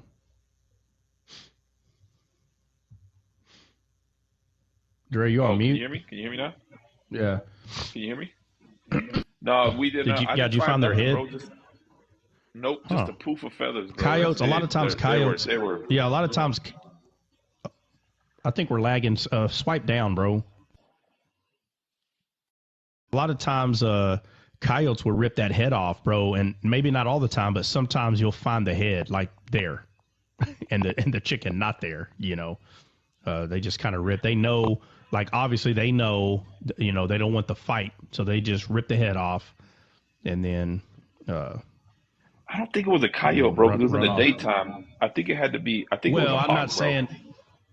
Oh yeah, it could be a hawk, coyote. Man, you already know if there's a fight of feathers, and that's another thing too, man. I've seen a hawk take off with the chicken, and no feather. They just grab that sucker and run off. So if you're finding feathers, well, then again, sometimes they do have to put their weight on it, hold it down for a second. It could be an owl too. Man, just put a camera out there. That's all you got to do. You'll find out exactly what it is. Then you can shoot it, unless it's not a bald eagle or something. I'm just saying. No, I don't think we got any bald eagles around here. So I'm just saying, like, yeah. No, we got a lot of hawks though, a bunch of hawks, and we do have foxes, and we do have some foxes and some coyotes. But for a coyote to come on my property in the daytime would be really, really unheard of, bro. So it had to be like a bird of prey. It had to. Yeah. That'd be cool. Hey, catch that sucker on camera, bro. That'd be cool to catch. Man, I ain't trying to lose more chickens. What's wrong with you? What do you mean? Obviously, it's going to happen. It's on, going to happen regardless. Bro, like putting a camera up's not going to stop it, or not having one. Putting a camera up's not like it's going to force them to I'm leaving them in their coop, bro. more. I'm not letting them out for a while. They staying in their coop for a while. No, I'm saying no, bro. I'm saying put the camera up to see what animals are coming around at. Now they're going to come back. So leave them in their coop, but I'm saying they're going to come back. So put the camera up so you can catch whatever is coming. You'll be able to catch it. Yeah. I got some cameras. And then you and your son can go hunt. You go hunting for it. Yeah, I got to get my camera. The thing is, like, the cameras are like so far that it doesn't really catch movement at that distance. You know what I'm saying? Like, the cameras are on the house, but the distance of where the chickens would be at is too far for them to really catch that. Yeah, that's why he's saying get a camera out there. A game camera, bro. Like a game camera. Yeah. And you put it wherever you want. I don't even know what a game camera is, but I'll look it up. Oh, okay, my bad. Yeah, look them up. It's a game camera is a camera, obviously, that is 99% of them. If they're a decent camera, they're almost completely waterproof. Like, you can put them on any tree. You can put them anywhere. And you can set it to when it does record and when it stops recording, and it goes on your phone. You can make it to where your screen opens up on your phone as soon as it catches movement. And you might be in the house, and it may come at 8 o'clock, and then your phone will chime and say, "Hey, there's movement out here by the chickens or whatever." And then you'll go out there, and some of them are more sensitive than others. Or you can just have that sucker just recording, and it won't bother your phone. And then you can just wake up and fast forward, and then you'll see a critter coming. If one's coming, you'll see it, and then you can go back and rewind, and you can watch it. And then all you got to do is keep doing that for about a week, and you'll know exactly what time that thing comes. And then you could be outside, 30, 45 minutes or an hour or so before it usually comes. And then game on, then pop his butt. Here's one. Here's some more. Let me show him. That's what you need, bro. Right there. Yeah. Yeah, there you go. These bad boys. You stick them on a tree. You could put them anywhere on a pole, and it's right there. It don't got to be on your house. You could put your own pole in the ground and stick it on there. Yeah. Yeah, yesterday we lost 2 chickens and a rabbit yesterday, bro. Oh, that's it. They're coming back. I'm telling you right now, they're coming back. So careful, whatever it was, it got your chickens. They know where food's at now, and they're coming back. Apparently, it could be Bigfoot too. So Yeah, absolutely. Yeah, especially if it was 2 chickens. That's one in each hand. Yeah. Nah, Bigfoot is only in Texas, bro. Oh, hey, speaking of food, should we feast on the word a little bit? Yeah, Taylor's here. Let's do it. Oh, Taylor's here? Yeah. Oh, that's right. I didn't know who it was. I saw someone down there, and I just brought him up. I didn't even look You know, who it was. that's dangerous, my guy. I know. Jessica Newberry's been wanting the word here for the last half hour in the Hey, comments. I that's guarantee. true. She's like, I dude, if you guarantee look back, she's blowing it up. Yeah. I guarantee it, I bro. don't I'm even gonna get take my email. chancleta out because they're just gonna throw it back at me. So I'm just holding on. I'm just gonna hold on to it. I told her Yeah. we Oh, were. I already know. I already know. I'm gonna get a. I already know. I'm gonna get a message from Newberry. She's gonna be like, "Hey, excuse me, we didn't come on here to hear you boys be boys. We don't got time for that." She said Like I tomorrow thought, we're going to be talking I about thought this bombs. was, I thought this was descaled, not derailed. Yeah, that's derailed. All right, so we'll talk about. So look, we'll talk about 1 Samuel 6, obviously, and I rolled some dice. We'll do Transfiguration probably tomorrow, and then we'll do Enoch after that. That way, there's no confusion. That is the order of operation. Males and females both alike. Taylor, what's up, man? You here? I'm here. Here. All right. Are you ready to read? Since you brought up, and Jesse, remember you're reading the Transfiguration, and because Enoch is so small, we're gonna make Big read it about 5 or 6 times. When are we gonna do the trans? Are we doing? Wait a minute. We're not doing the transfiguration today. I don't think we're gonna have time for that. No, 1 Samuel 6 today. 1 Oh, Samuel okay. 6 today. Then I'll Yeah. practice for the transfiguration tomorrow. Transfiguration is tomorrow. Exactly. I'll be ready. Yeah, She Tomorrow. said Enoch's she's going got to to be on a practice. Friday. Literally, this whole time you guys have been talking, I literally did a whole Bible study on my own, waiting for you guys to start. Literally, have all my notes and everything. Oh, what'd you learn? But there's no such thing as a pre-trib rapture. It's not. It doesn't Oh exist. no, Oh, don't bring all that. right. Don't Never be mind. bringing no Never trip. mind. Don't be. Never mind. No No. pre-trib. It Don't. doesn't exist, and not No. according to the word. We're not talking I about the haven't used any pre-trib. Schofield or anybody's notes, just what the scripture says. And no, I was also reading about Paul when Paul was taken in to be martyred. So yeah. Oh, that was the pre-trib. See, he got pre-tribbed right there. Taking into the martyr. No, it's just I started, and then it sent me to a verse in Acts, and then I did a little bit of Paul. So we kind of like flow. We just go with the flow. Makes sense. Yeah. Listen to these. Listen to these women in here. Listen. I've been getting my steps in. Listen to this. I've been getting my steps in while waiting for them. Boy, y'all just beating us up, Hey, boy. go up. Go up a little bit. Right? Yeah. Jessica was Right. out here. Jessica's on one for sure. She was like, tomorrow we'll be talking about bombs. I said, we'll be talking about bombs, not grenades. You're right. Tomorrow we talk about bombs. Yeah. All right. Okay. We're behaving, okay? Jeez.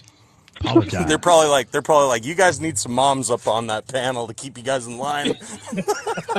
Golly. Problem is we They're have on some, it. don't we? Yeah. All They right. just acting Taylor, like all right, Eve out Taylor. here, just letting the conversation go. We're waiting on Taylor. Taylor, just let us know when you're ready to read, I'm sir. good.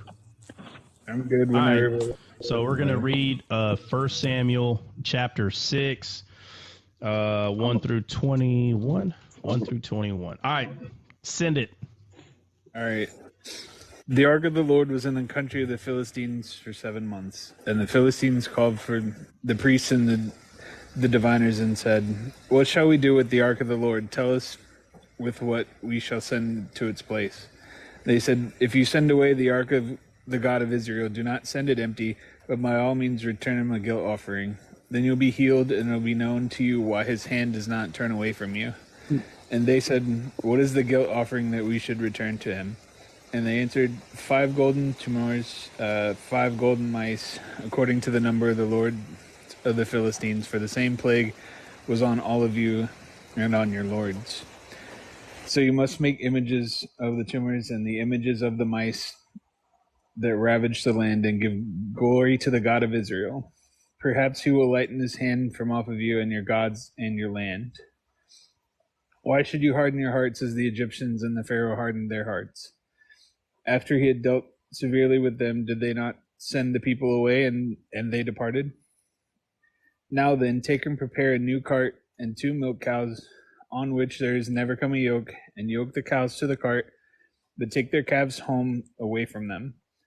And take the ark of the Lord and place it on the cart, and put a box at its side, the figures of gold which you are returning to him as a guilt offering. Then send it off and let it go its way and watch. If it goes upon the way to its own land, to Beth Shemesh, then it is he who's done us this great harm, but if not, then we shall know it's not his hand that struck us, it happened by coincidence. The men did so and took 2 milk cows and yoked them to the cart and shut up the calves at home. And they put the ark of the Lord on the cart and the box with the golden mice and the images of the tumors.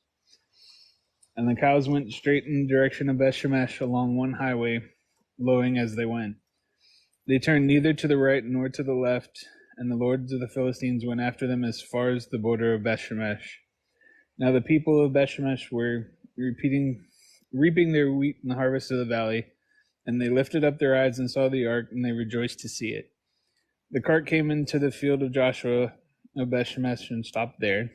A great stone was there, and they split up the wood of the cart and offered the cows a burnt offering to the Lord. And the Levites took down the ark of the Lord and the box that was beside it, in which were the golden figures, and set them upon a great stone. And the men of Beth Shemesh offered burnt offerings and sacrifices on the day of the Lord, on the day to the Lord. And when the 5 lords of the Philistines saw it, they returned that day to Ekron. These are the golden tumors of the Philistines' return as a guilt offering to the Lord. 1 of Ashdod, 1 for Gaza, 1 of Ashkelon, 1 for Gath, 1 for Ekron, and the golden mice according to the number of all the cities of the Philistines belonging to the 5 lords, both fortified cities and unwalled villages. The great stone beside which they sat down in the ark of the Lord is a witness to this day in the field of Joshua of Beth Shemesh. And he struck some of the men of Beth Shemesh because they had looked upon the ark of the Lord. He struck 70 of them, and the people mourned because the Lord had struck the people with a great blow. And then the men of Beth Shemesh said, "Who is able to stand before the Lord, this holy God? And to whom shall he go up away from us?" So they sent the messengers to the inhabitants of Kiriath Jearim, saying, "The Philistines have returned the ark of the Lord. Come down and take it upon you. Take it up to you." Okay, so at this point, especially when we're reading something like this, there should be certain words that you know automatically that you need to go look up in the Hebrew. So let me run. I got to go, obviously, take care of this ridiculous event that just occurred right here. It won't take me long. Give me a second, but I think y'all need to talk amongst yourselves on what words y'all need to look up in Hebrew. It's been a minute since I've read this, but I'm telling you right now, there's at least 7 things that need to be looked at in Hebrew so we can see how they translate into English. And we'll go over that, and then we'll go over the rest of the. So just give me a few minutes, and y'all decide who's looking up what. That way we can kind of make it go by quicker if everybody has at least a word or two to look up. I'll be right back.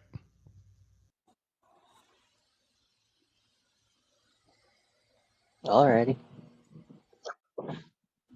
Okay, you guys that were so interested in speaking in sports and everything else, get to work. Whoa, whoa. What shall we?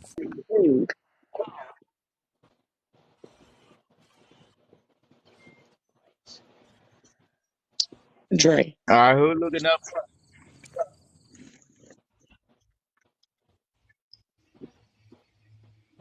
So I got a fairly good What's excuse. up? I'm We are sorry. walking I'm a lot, so I don't have a multitasking. Bible in front of What's me. going on? Dre, I was going to ask you if you've seen some of those videos that we were talking about yesterday. Yeah, I've seen a bunch of them. I've seen a bunch of Okay. them. Yeah. Do you have Discord, Misunderstood? I have an issue with my Discord. Go ahead and try to send me the link, and I'll see if, because the last time I tried to get into a Discord, it says that my phone number, because I closed that account, but then my phone number was still activated, so I couldn't use it for like 16 or 90 days. So try Yeah. sending it to me. I'll send you the link. All right, thank you. Yeah. So what words are we looking up, Taylor? Can you lead this? I'm like multitasking, making breakfast for the kid. Let's see. I mean, I would say we need to look up at least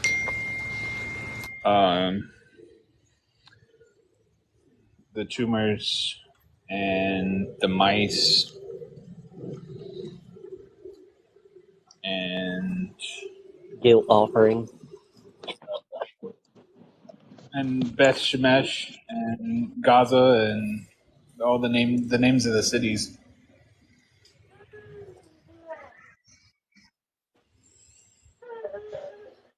Which I can do the cities in one fell swoop if my iPad decides it wants to work.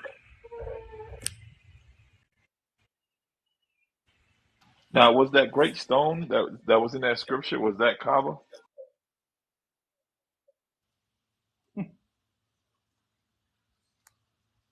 Sir,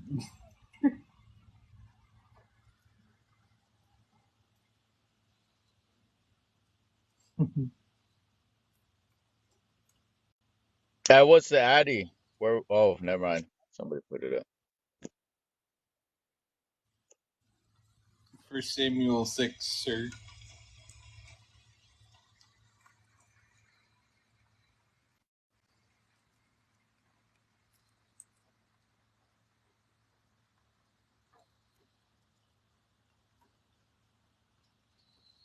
So I have all the names of the cities.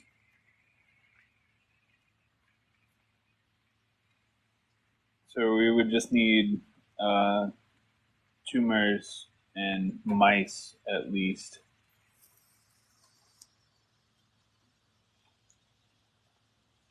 just to see. And Beth Shemesh, which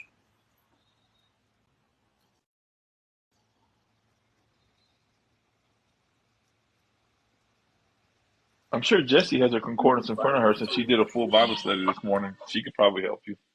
Yeah, I have a real big Strong's what is it? It's the Strong's I can't remember the name now.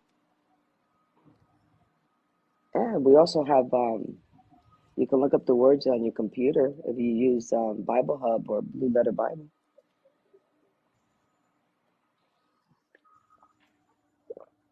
And Dre loves to show medals and stuff on his phone, so I'm sure he's really good at looking things up. Oh man, it's getting deep. breaking up bad. Can somebody look up guilt I think it's called offering? an exhausted. Exhausted, is it? Is it the Strong's exhausted? Something like that. Forget the name of it now. I'm outside. The I'm not strongest inside. strong coordinates. That's what The it what? is. The what? The strongest strong. Yeah, but it has another name to it. It's a strong something. I think it's like it has like everything in it, the Greek, the Hebrew, and it's supposed to be the one. You know, I read this massive commentary. Well, it wasn't commentary. It's actually a paper somebody wrote about the Strongs, and the guy Strongs who did the, wrote the Strong's Concordance, and how it has really, if you don't know how to use it correctly, and this and this and that, it's a whole thesis on it. Wrote the Strong's Concordance and How it how wrote. it has Oh, really, there's an. if you don't know how to use it correctly, and this, There's a whole thesis on it. wrote the Strong's Concordance and how it has really. Wow, Taylor, that was What in the heck how was a that? lot of it was Taylor. How a lot of ministers have actually preached the gospel incorrectly because they didn't know how to use the Strong Concordance, and they would use the wrong words, and they gave examples, etc., etc. I should put the link in there so you guys can read it and do this research, because Strong's is awesome, but if you don't use it correctly, it'll throw you down the wrong path, and you'll use the wrong words. Yeah, but that's in anything. Okay, so first off, Strong's Concordance comes with directions. Okay, Exactly, so it's not like he wrote exactly. it, and okay, so it's just like anything else. Okay, so it's nothing different. It has directions just like anything else. There's apps that if you don't use the apps properly on your phone, Exactly. you don't get the full benefit. So that's That's with what I'm saying, anything. Trot. That's what I'm saying. Yeah, That there's a yeah. paper. I So was writing a paper that it's telling you to use it correctly. It's explaining to you that it's very important that you first become acclimated with the concordance and how to use it correctly. Because if you don't, it'll throw you down the wrong path. So a lot of people just open it, go directly to the word, and then they think that's it. No, you have to go and have to learn how to use it so that it'll be a benefit to you. okay, Exactly. okay, yeah, okay, but it does give you the meaning of the word. Okay, so you're talking about there's other ways to use it, but all you have to do is know what the word means, and then it's going to show you its origin, like where the word came from. It came from this word. Then you go look up that word so you can see the origin of the word you're looking up. So that part actually is quite simple. There's not a whole bunch of more steps to it when it comes to you looking up the word. Now, you can go to the origin of the word, and you can start saying that is the real meaning, but I mean, it's not. It's the origin. So it backs up the word that's been given to you. So you can use the origin in that way. To be honest with you, I haven't met too many people that get real confused unless they just started using it. And first off, that's not even a problem. Again, I always say this. First of all, you need to read instructions to everything you use. That's so simple to know. Okay. After that, you have to get used to using it, which means you're going to make mistakes. But God's not falling off his throne because you missed it. Okay. Exactly. So you just keep it up, and eventually you'll start understanding how to use it better. Exactly. That's what this article was all about. It was about people that don't take the time to learn how to use the tools that they're using and to become acclimated with what's the purpose of that, and why, what it's supposed to be doing for you. And they just run with it. And that's where all the errors come from. Yeah. Yeah. Well, again, that's in anything. And of course, with this book as well. Jesse, we ain't got time to criticize pastors this morning. Can we move on with Bible study? I'm not criticizing pastors, bro. I was talking about the usage of the Strongs. If you don't become acclimated and take your due diligence prior to using it, this is what happens. We can get all a little bit off track. Yeah, no, Jesse, you're 100% right. Okay, but let's talk about both sides. It's not that hard to use either. Let's be honest on both sides, right? You can open it, and you can. Exactly. Yeah, it's real simple. It is real simple to use. It's not hard. So no, it's not. See, the article wasn't that it was hard or easy. It was that if you do not utilize it the way it was supposed to be utilized, that's where you come into, and you have to learn it. That's all he was saying. You have to get a little bit of basic understanding of this tool that you have in front of you, so that you can maximize the usage from it. Yeah, and that's why I say it's important to play around with the Hebrew. Go understand like the way Hebrew is written, and it just comes together. Even if a little bit, it'll come together on meanings of certain words, and you'll start understanding why. Like, it's real important to understand why certain letters are tent or house and rod. I mean, all those things play a part, and it paints a picture that you just can't see in the English language, right? So very true. Very true. Yeah. So you could still get and Jess, I'm glad you brought that up, because there are people that actually use this argument to try to get you to stop using the Strongs. Literally, they'll say, oh, well, this is the red penners that I'm talking about. They go and learn Hebrew, the original language, and they can't stand the Strongs. They can't stand it. Listen, these people have been studying Hebrew for 2 years, and they disagree with the whole book of Strongs. Now, let me ask you this. Does that make sense? For you to go study Hebrew for 2 or 3 years, and all of a sudden you hate the Strongs, I don't like it, that guy didn't know what he was doing. Exactly. I'm going to say that there's an issue with that. Okay, so red pinning, the red pinning people that are just waiting for you to make a mistake and then point out that everything you said previously makes no sense because you got this one thing wrong. That's not how God treats us. He doesn't treat us like that. He'll point out same thing with what's the not. Bible, Trot. When you first Yeah. buy a Bible, you need to read the instructions in the first couple of pages with the, about the footnotes and this and that. Yeah. So you get a roundabout understanding of what you're doing. Because a lot of people start reading it and they don't know that there's footnotes or that this has been, changed a little bit here and there. And then they're like, oh, that Bible's corrupted. No, it's not. You just didn't read the instructions. Yeah, let's just do this. Jess, tomorrow we're doing Transfiguration, and tomorrow we could talk about the Strongs. Because right now we got 30 minutes. No, go on. We're going to talk about it for an hour tomorrow on your time. We're going to talk about it for an hour on your time. I'm talking about. All right, where are we at? Let's see. Okay, who looked up what? I have the names of all the cities. All right. Which cities did you look up? Beth Shemesh, Ashdod, Ashkelon, Gath, and Ekron. Okay, let's do one at a time. Beth Shemesh is House of the Sun.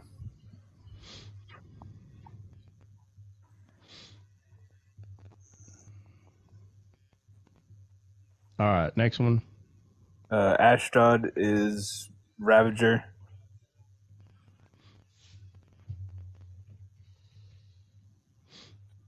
All right. Gaza means strong.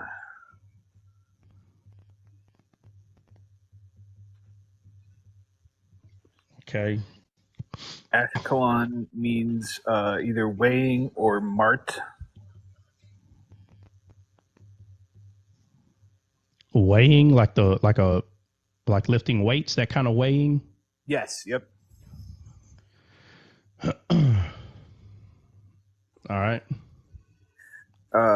Gath is treading or treading of the winepress.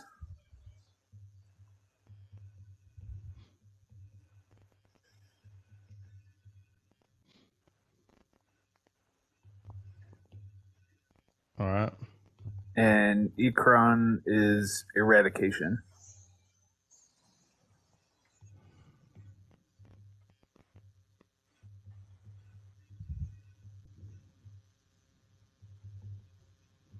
The reason why I started doing this is because I can tell that people aren't doing this. So this is just one way to help you understand the story. This is just part of it, right? You don't take the few Hebrew words and like try to force it to say something. It just helps you to see and to understand. You still have to understand how the whole Bible is a parable. That still has to be seen. You still have to, there's so many other things that play a part in doing this. But the reason why I started doing this, like getting everybody involved and looking up, because I can tell there's just some people aren't doing it. I could tell. Okay. So that's why we're doing it as a group. All right. Who's got other words or what? Is that it? Is that all y'all looked up? Anybody? No? I thought somebody was looking up mice and tumors, but I suppose not. What do you mean you thought? Somebody said they were looking it up. It was Jessie. She said she was looking. Jesse, did you look him up? Or are you just Supposed to be Drake because he's the quick finger with showing pictures and everything and looking up I things told on you the I was internet. multitasking. I don't think you he heard me said he was correctly. I doing said I was something else. multitasking. Oh, now you're multitasking? Now? All right. Well, then who's going to look him up then? Who's going to look him I up? That's thought it all I was want to know. Flip. I thought it was Flip because he asked for the address.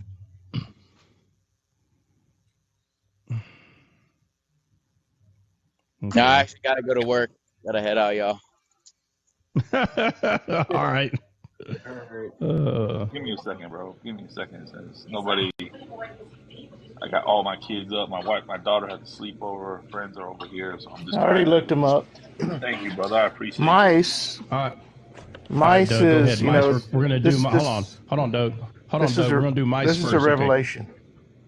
It's a revelation. Hold Mice on, means Doug. Hold on, Doug. mouse. Doug, hold on a second. Hold on, Oh, Doug. sorry. All I want to know is when you looked it up in Hebrew. I just want to know the meaning of the word mice. That's it. Yeah, I just said it. It means mouse, Well, and tumor means tumor. That's what the definitions were, or hemorrhoid. okay. Yeah.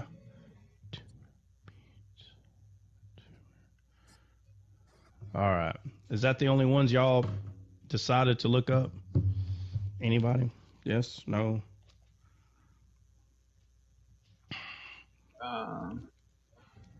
Okay. Who wants to take a stab of going through the ark coming back to Jerusalem? Who wants to take a stab at it? What I got was that the cows, which were suckling cows, went straight to Beshemesh without turning left or right. They went straight there. And then it says they followed him. They followed the What cows, verse is that? pulling the What cart. verse is that? What verse is that, Doug?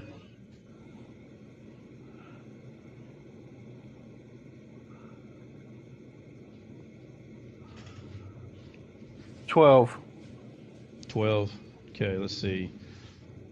Cows took straight away to Bethshemesh and went along highway, lowing as they went, and turned not aside to the right nor to the left. And the lords of the Philistines went after them unto the border to the house of the sun. So, it says, and they of Bethshemesh were reaping their wheat harvest in valley. Now, where is Bethshemesh? Y'all know where that's at geographically? Oh, Southwest of Judah. It's in the Or back between Israel and Philistia. yeah, it says. Yeah, from what I remember, It says- it's between. Yeah, it's the valley between. Yep. Yeah. So notice here we are again. Here's this coincidence that Bethshemesh, which means house of the sun, happens to be in this valley area, right? And it does say that the cows went there straight away, like in some weird way, like if they knew where to go, right? In some weird way. And then when they got there, it says that they of Bethshemesh were reaping of their wheat harvest in the valley, and they lifted up their eyes and saw the ark. This phrase, lifting up their eyes, is not trying to tell you that they were busy, they heard a noise, and they just physically looked up and they go, hey, the ark is here. It's talking about, for us, it's talking about a spiritual sight, just like put forth your hand, in the Bible, Israel is a wicked generation, for they are a stiff-necked people. God was not saying that they didn't know how to turn their heads because their necks were stiff. And so this type of understanding in the Bible is vital, is very important. Paul says that everywhere he went, that there was this buffering or this agonizing pain that followed him, and he called it, Satan. Everywhere he went, Satan was there.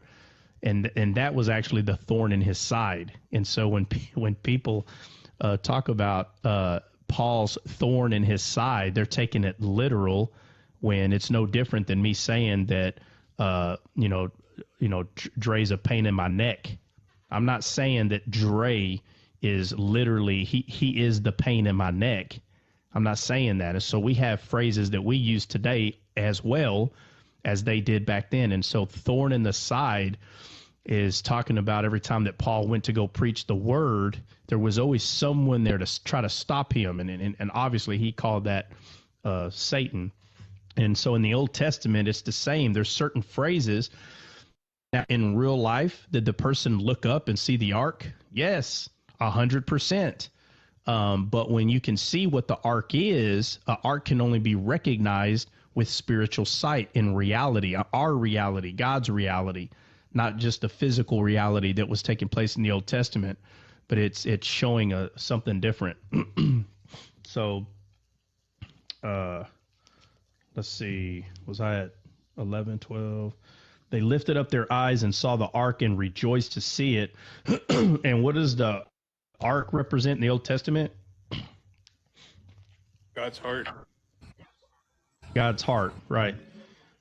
According to, and me and Dre talked about this, and you know what, we're probably going to continue to talk about it more, but, for anybody that's shadow listening into the live, me and Dre don't point the finger and like make fun of what people believe in other religions the way you think.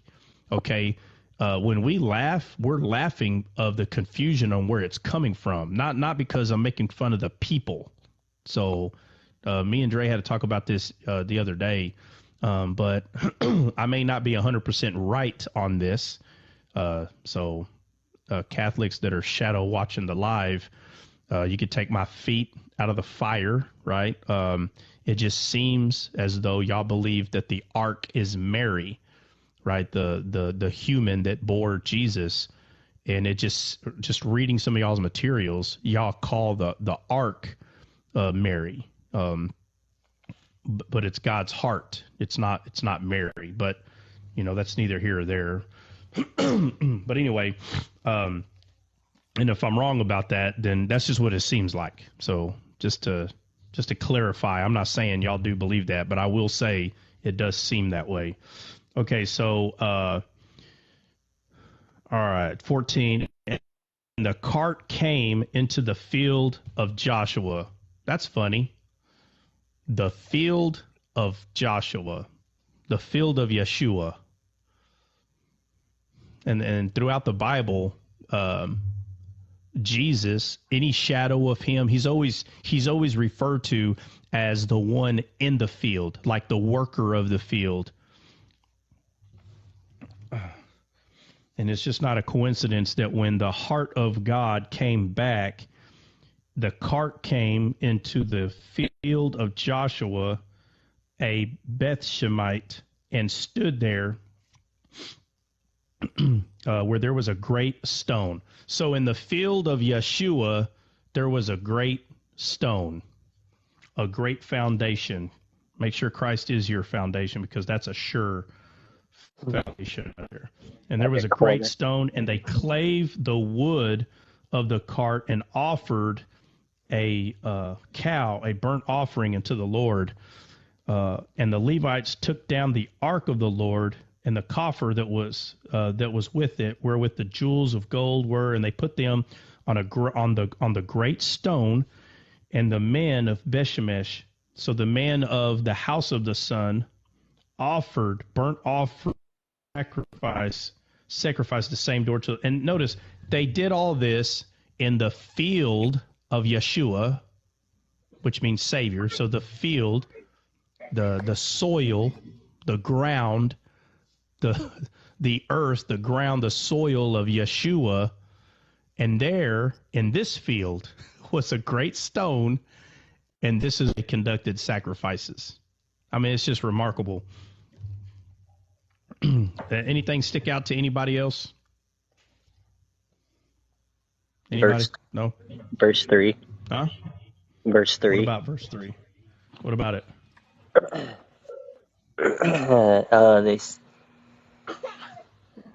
This little boy. They said, if you send away the ark of God, of the God of Israel, do not send it empty, but you shall surely return to him a guilt offering or sin offering. Then you will be healed, and it will be known to you why his hand is not removed from you.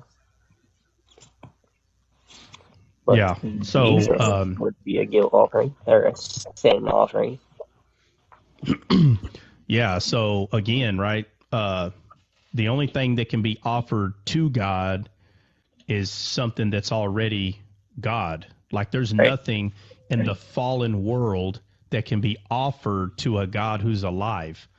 So even if we were to take so many animals and humans themselves that are not born again, there's nothing, there's no life in, and I'm talking about the type of life that Christ is. He is the tree of life. There's only one kind of life. It's a spiritual life. And before Jesus came physically in this world, there was nothing here that was life. Even though you see people breathing and you have these animals running around, everything here was fallen. And a lot of people don't like to accept that. So there's nothing to offer God. Nothing. Because there's, in order for the same payment or the same or for us to receive a certain type of life had to be sacrificed. And there was nothing here that was alive in that way.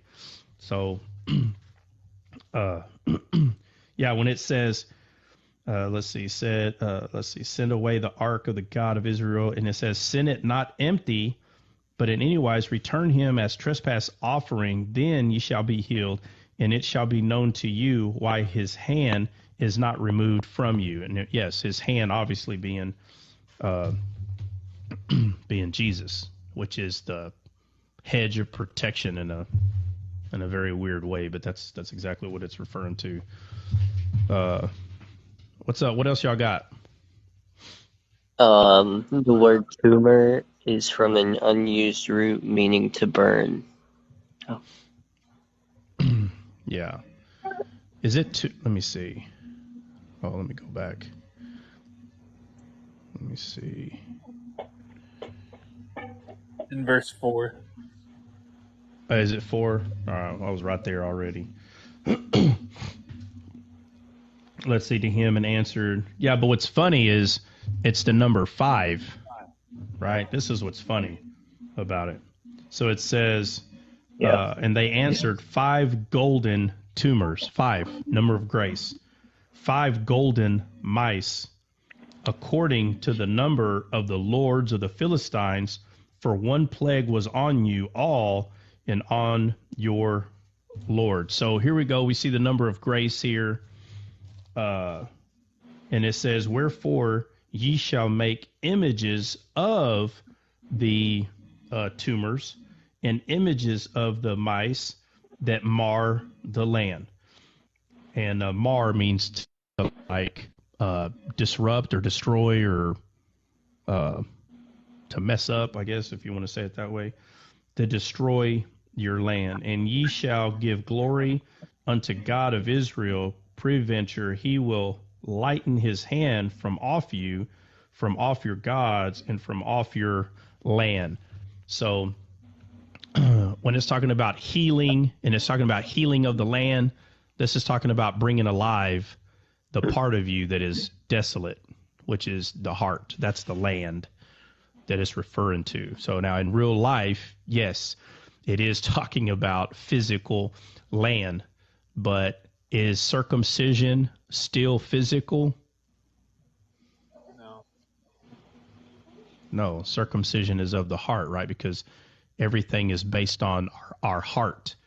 And that's why Jesus said, I'll remove your stony heart and replace it with the heart of flesh. So our heart is soil, and our heart has been replaced from a barren, desolate soil to a soil that is able to plant seed and bear fruit, right? The good ground.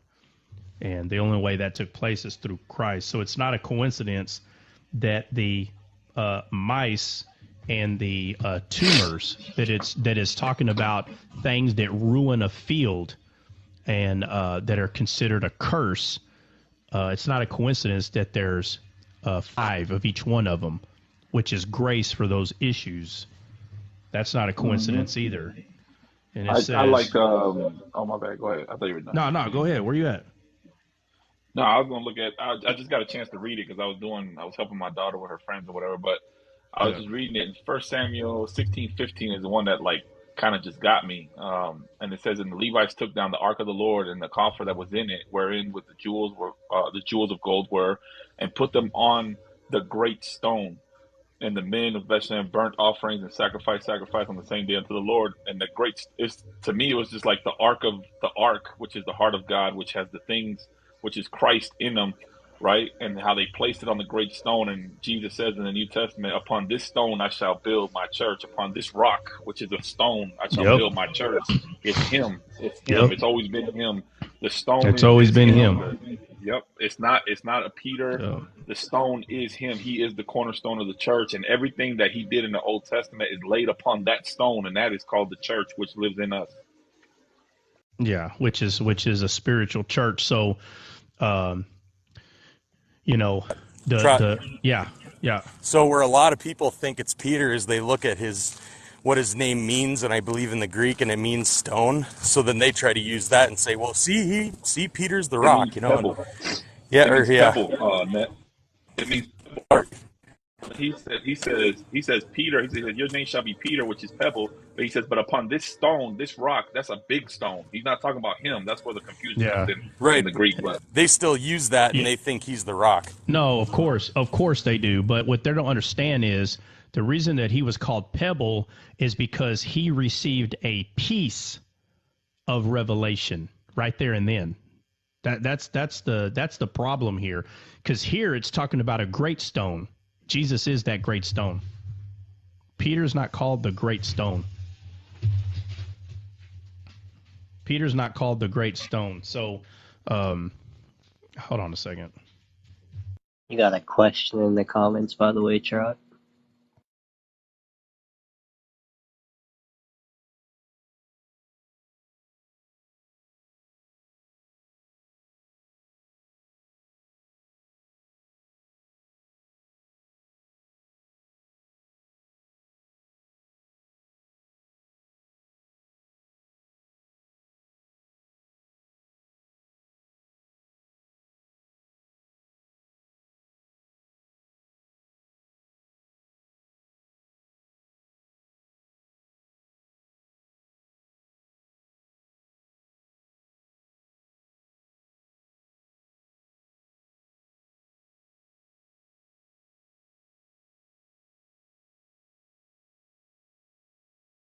y'all there? Yeah, well, That's what I was fixing to do. Oh, I walked away for a second. I'm like, yo, why is it silent? Did I drop? Yeah, no. Here, I I, try had to walk away for a second, Dre. oh, okay. Oh, yeah, if but that somebody, that that that 15 verse right there, I'm telling you right now, when I looked at that, it shined to me because it's not a coincidence that they placed the ark on the great stone. And in the New Yeah, I saw Testament, that when too, Jesus Dre. says, "I will build my church," I'm like, "Oh my goodness, look at that right there! yeah, That's crazy." Yeah. So So the ark is the yeah. heart of So and God, and the things Jeremiah, in it is Christ. yeah, yep, so when Jesus said, hey, "Who do people say?" Oh, can y'all hear me? My yep, bad. Oh, We yeah. get So when when Jesus says, "Who do people say that I am?" Come on, to this day, I'm telling you, the wisdom of God is just remarkable. He gives everybody the same opportunity. He didn't come here and say that I am this very clear the way people are wanting him to. That's not what he did. He speaks to the heart, and so majority of people, they don't use their heart to hear God, nor do they care. Have you ever not spoken to someone and you're telling them the truth about whatever? It doesn't even have to be about the Bible. Have you not noticed if they're in the bad mood, they purposely won't listen?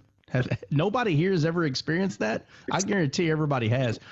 Where you're talking to someone, and it could be like a kid certain way in class, and you're just like, hey, listen, if you keep this up, I guarantee you, you're going to get called to the principal's office, or there's going to be a sign that is going to come to you that's going to say, hey, We're not tolerating this from you any longer. And so what happens? You're telling the person the truth, but they're upset. They don't care. And then within a few days, they get called into the principal's office. And you're like, didn't I tell you? I told you that this would happen. So you're not trying to be a prophetic God where you can see. I mean, there's certain things that you can just see because of a pattern. You can see it. And so, but at the time that you're telling them, they're telling you, man, whatever, I don't care. Catch me outside. How about that? You know, their attitude is just like, I don't care what you're talking about. I'm not going to listen. It's the same thing. To this day, everybody wants Jesus to appear in their room and say, it is I am Jesus. Everybody wants it to happen this way. And they're not understanding that he's showing that is not how this works. He shows it so many times in here. He tells who do people say that I am? Why would Jesus ask that? Because forever until that day it happens, while this earth is still running the way it is, people are going to have opinions about who he is. Period. That's what he's saying. How come he just didn't clarify it right then and there? Why didn't he just say, well, let me tell you guys, sit down. Let's have some s'mores, and I'm going to tell you who I am. He didn't. He focused on what people said that he was, and then he said, well, who do you say? Notice his attitude is so clear to me what he's doing. Hey, what does everybody say that I am? Oh, they say you're this, yeah. What do you say? Because it's all about the heart. Are you listening or are you not listening? Are you not seeing what he does? Are you not seeing? Because if you're not seeing, then what's the point of him telling you? Because you have, what's up? Bro, look at this, man. They know that city where What? they brought the ark to. It's called Besh, whatever. I can't pronounce it. Yeah, house of the sun. Yeah, but if you look up the two, like house and sun, like if you look them up like to the original root word, it actually it could be translated as house of the east, because the sun comes from the east. Yeah. So it says it right here, like the Awesome. east. So You know that that's song like, that oh, Jesus Yeah, comes from the house of east. and Jesus, and House of everything's the the east. And Rising Sun. You know that song, House of the Rising Sun? That's where they got that from, people. Yeah, well, let me just finish this thought real quick. And so he gives everybody a chance. California. And so when Jesus is telling them, who do people say that I am? And then he says, well, who do you say that I am? And when Peter proclaims who he is, that is how he's going to build his church, on that type of revelation that was given to Peter. That's why he called him Pebble, because it's part of the truth, part of it, not the great. He didn't call Peter the great stone. And even if somebody was to take that and say, no, but it was fine, because it still came from the great stone. No matter how you want to flip it, what he was doing, he wasn't talking to physical Peter. Because if people say that he was talking to physical Peter, well, then Peter is Satan, because Jesus called him Satan then. So then he's talking to physical Peter. You can't have it both ways. Why is Jesus calling him Satan and then within seconds say, upon this rock I will build my church? Why? Because both times he's speaking spiritually. He told Peter, get behind me, Satan. He's talking to his carnal mind. The carnal mind is the seed of Satan. It's the thing that is constantly going against the will of God. Our flesh is always naturally trying its best to go against the will of God. Why? Because it has its own will. And so when he was talking about these horrible things, Peter is like, oh, no, let that be far from you. And he said, oh, well, get behind me, Satan. And Jesus is God. The backside of God is his curses. That's why Moses was able to see the backside of God, because that's how God was facing us as a mankind, with his back. It wasn't until Christ was on the cross, when he turned his back on Christ and he faced us and said, now you can see my glory. Not before. Now you can. And so he faced us at the cross when his back turned against Christ, who was on the cross. So this whole idea that Peter is the foundation. Peter, okay, well, he's Satan too then, because he called him Satan. No, you can't have it both ways, man. So spiritually, Get behind me, Satan, talking about his carnal mind, the way he thinks.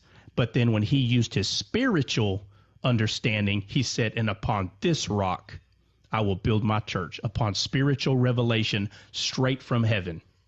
He said, flesh or blood has not told you this, but my Father, which is in heaven. And when we receive a spiritual truth from heaven, it's part of the proper foundation. And this is how the church is built, upon spiritual revelation, not about taking books and you get an individual and you go, hey, so our organization has been around for all these years and we want to give you a book of everything that they learned, but yet this person gets no spiritual revelation.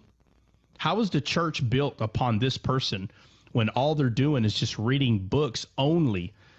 Every human should be receiving spiritual revelation from the Father. And that's why Jesus said, go ye and make disciples. Go make learners. Go make students of me, how to hear and how to see. Because once their eyes are open, now they can see. Now they can hear. They can understand the way he wrote himself in the Bible, and they can go study these things out for themselves now. Now they have been empowered at this point. Now they're empowered, right? They have the tool. They understand how to use it. And people cannot give something that they don't have. They can give you all the books in the world, but let me tell you this, it's just so funny that they give all the books, and these people have no revelation, but they memorize all the books. But then when someone's claiming, hey, I can open your eyes, and you're like, really? Let me see then. And then you open their eyes. They may not like you as a person, but they will not denounce what they have seen. They won't. And this is why that people won't throw away what's true, because they would have to deny what they've seen. And everyone else thinks that they believe what they believe because they've been indoctrinated. They think that they believe what they believe because someone showed them a bunch of books. Like these other religions, it's all about teaching people books. But this is the difference, though. The difference is, notice that when someone's eyes are open, there's no books that was taught to them except the one book, which is the Word.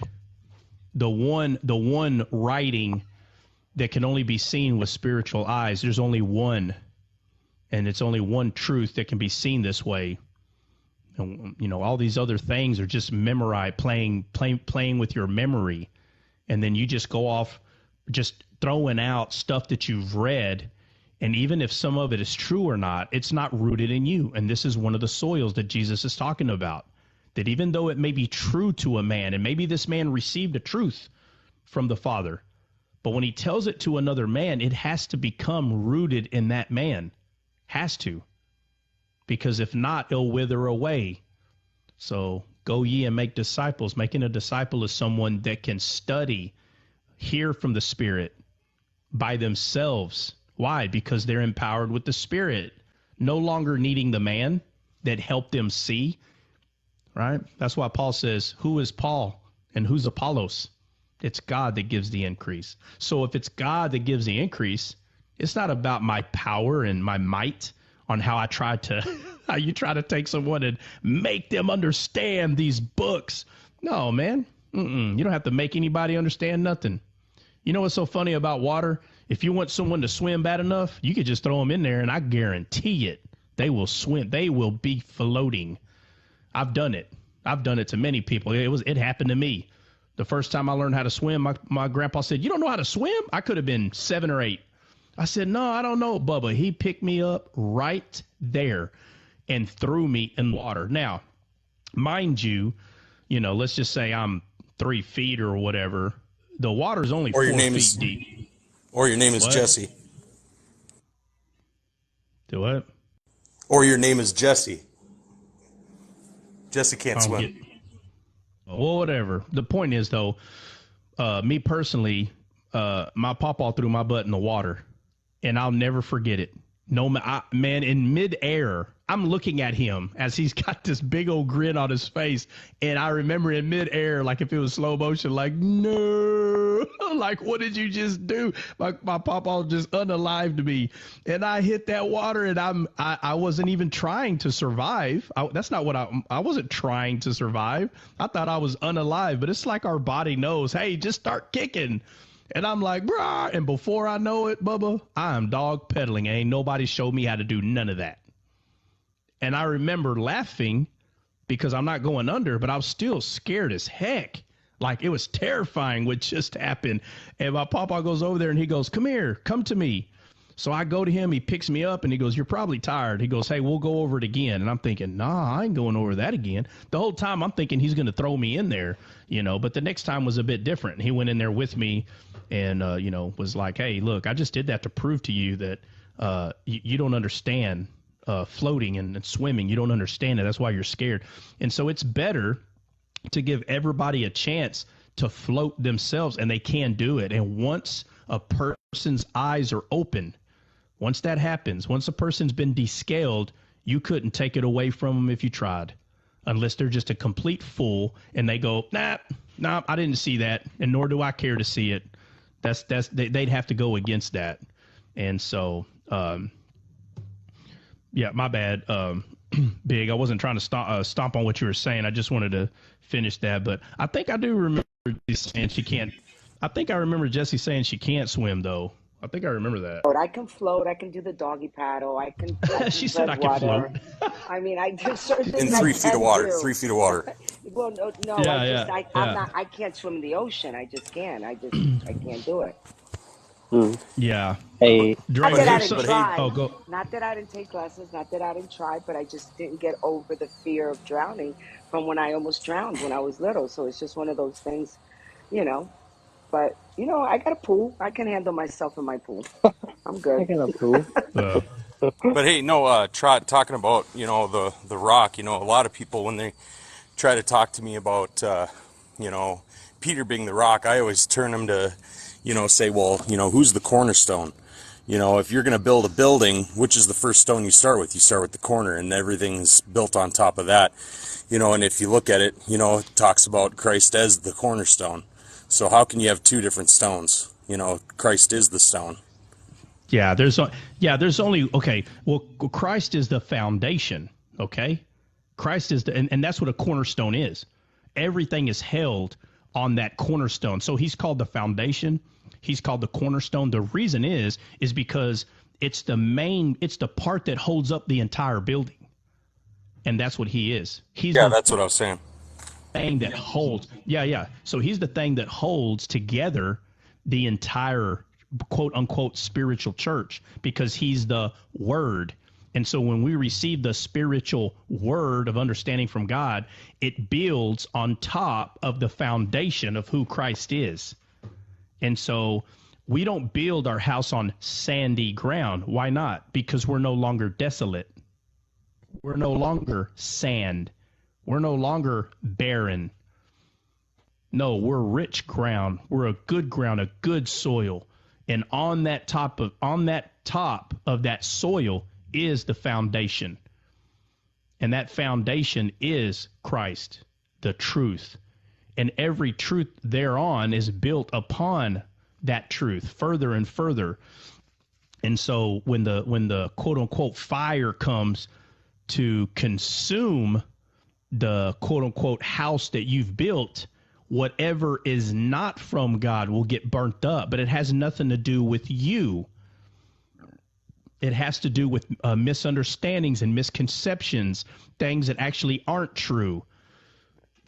But there's so many things that we do understand, and they'll stay there upon that foundation. They'll stay. And then it's God that is constantly building upon this. So even though we may have all these tools, like we were talking earlier, the Strong's Concordance, we have all these tools, and you're like, and you say something that's not, I always say this, man, God's not falling off his throne. He's like, oh man, your whole foundation is cracked now. No.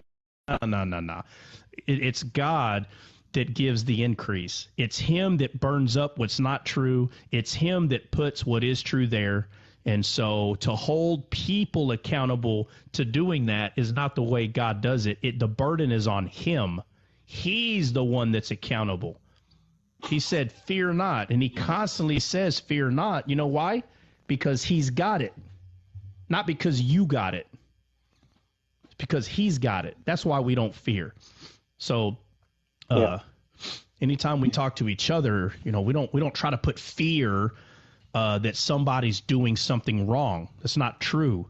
He loves us more than we love ourselves. So it doesn't matter if whatever you're doing is not perfect. Don't worry. It will be. You know why? Because we have a sure foundation in him. That's why it's going to be okay. It's going to be fine. Now, in this world, the problem will show up a lot sooner. It'll show up a lot sooner, right? You start building a house and an old foundation, and you're just building it on sand. It's just a short matter of time that house is going to collapse. So we know that to be true. But in the spiritual world, it's not a sprint. It's a marathon. And everybody just needs to slow down, just take your time, and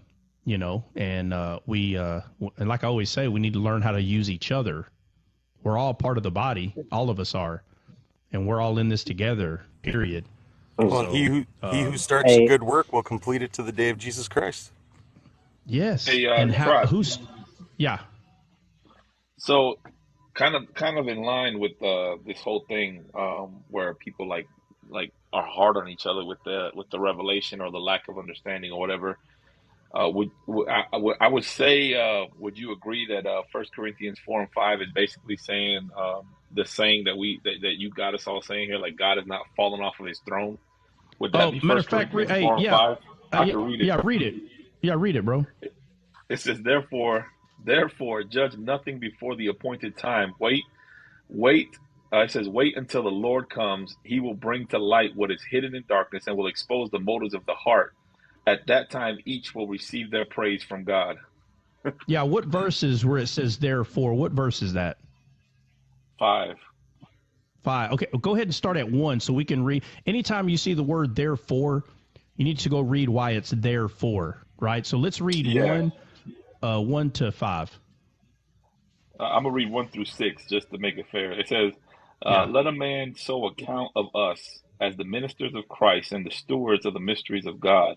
Moreover, it is required in stewards that a man be found faithful. But with me, it is a very small thing that I should be judged of you, or of man's judgment. Yea, I judge not my own self, for I know nothing by myself, yet I am not hereby justified. But he that judges me is the Lord. Therefore, judge nothing before the time until the Lord has come, who both will bring to light the hidden things of darkness, and will make manifest the counsels of the heart. And then shall every man have praise of God. And these things, brethren, I have in a figure transferred to myself and to Apollos, for your sakes, that ye might learn in us not to think of men above that which is written, that no one of you may be puffed up against one another. Yeah, so it's easy, right? So when people say that knowledge puffeth up, I will say this, and this is so true. Physical, carnal knowledge is puffed up, right? If I do anything better than someone, I'm going to let you know. Now, when you get to know me, you're going to know that I'm just pulling your leg and I'm being silly, but I don't care. I'm going to do it anyway. If we go fishing and I think your fish weighs more than mine, I'm going to weigh both of our fishes. Or you could just say fish, I guess, but I'm going to weigh both of them. And if mine weighs more than you, then I'm going to let you know, like, hey, mine was 10% heavier than yours or whatever, But it's so funny when it comes to the Bible, the way Paul puts it. He just knows, like, automatically, like, how do you brag about something when you know you have no part in it other than just listening? That's pretty much, I mean, really, if you want to get down to the nitty gritty, the only part you have is just listening.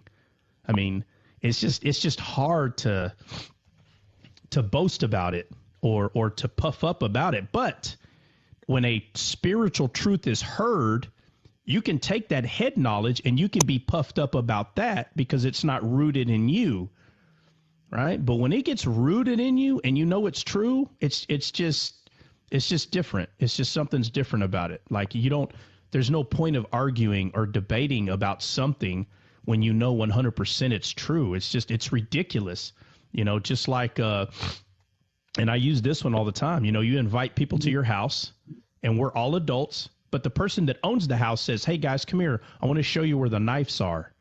And they open the drawer. Okay, remember, these are the knives. Okay, it's sharp. If y'all come in here, be careful. And I just want y'all to know that these things can cut you. Most of y'all are leaving the house, dude. If I'm being 100% serious, that I think that y'all need to know, have a lecture about knives being sharp, you're probably more likely leaving the house. I'm saying if the person's being serious. Okay. And so if anybody was to argue, right, and say, well, knives aren't sharp, bro, I'm not arguing. Oh, okay. Knives aren't sharp. Oh, my Lord. Okay. I'm not arguing about it. And that's when you know that something is rooted in someone. So it doesn't mean that person is scared to talk about knives being sharp. No, they already know. They ain't going to waste their time arguing about whether or not knives are sharp or not. They already know.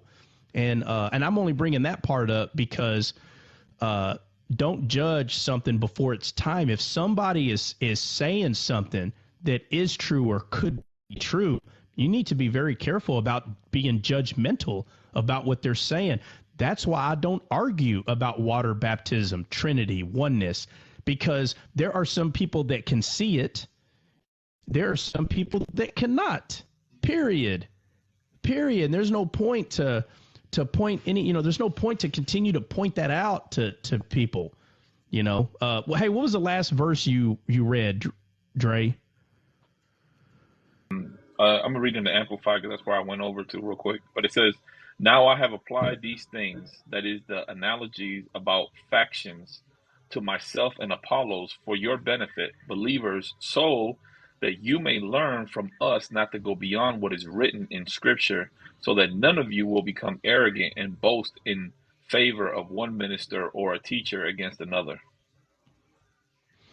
Yeah, and so this is where Paul is saying, who is Paul and who's Apollos? The whole context of this is it's God that gives the increase. And so when you hear people saying, oh, I go to this church and the pastor there is this, and that's why your people say, trust not God, because people are just genuinely saying, oh, hey, there was this guy I was listening to his live, man. It was actually pretty cool. People are going to be themselves. Bro, you're breaking up pretty bad, bro. I am. I'm breaking up. Oh, Dre, you got red bars. You're lagging, bro. I can hear myself. Yeah, that's you. He's not breaking up with me, Dre. I don't even know how that's me. Yeah, you must have walked away too far from the house or something. Oh. No, yeah, I'm right down here. I don't know what happened. That was weird. Oh, well, I'm just saying that your bar's showing up red. Yeah. So my reception's been a little bit better because the Wi-Fi router or whatever you call that thing, bro, it's like 5 feet from me. So I moved in the back. Oh, I didn't know if I told you, but I put my, I guess you can say, mics and stuff. I put it in the back room. It's no longer in the front room where it was. It's in one of the bedrooms. It became my little man cave, if you will, Hey, Trot. So, yeah. Trot, did your vehicle get stolen? Okay, I'm listening. I'm asking, did it get stolen? Because I think I found it. Oh yeah, let me see. You got a picture? You got a picture of it? I'm showing you right now, bro. You already imagine what this is. Oh, no. Hold on, let me see.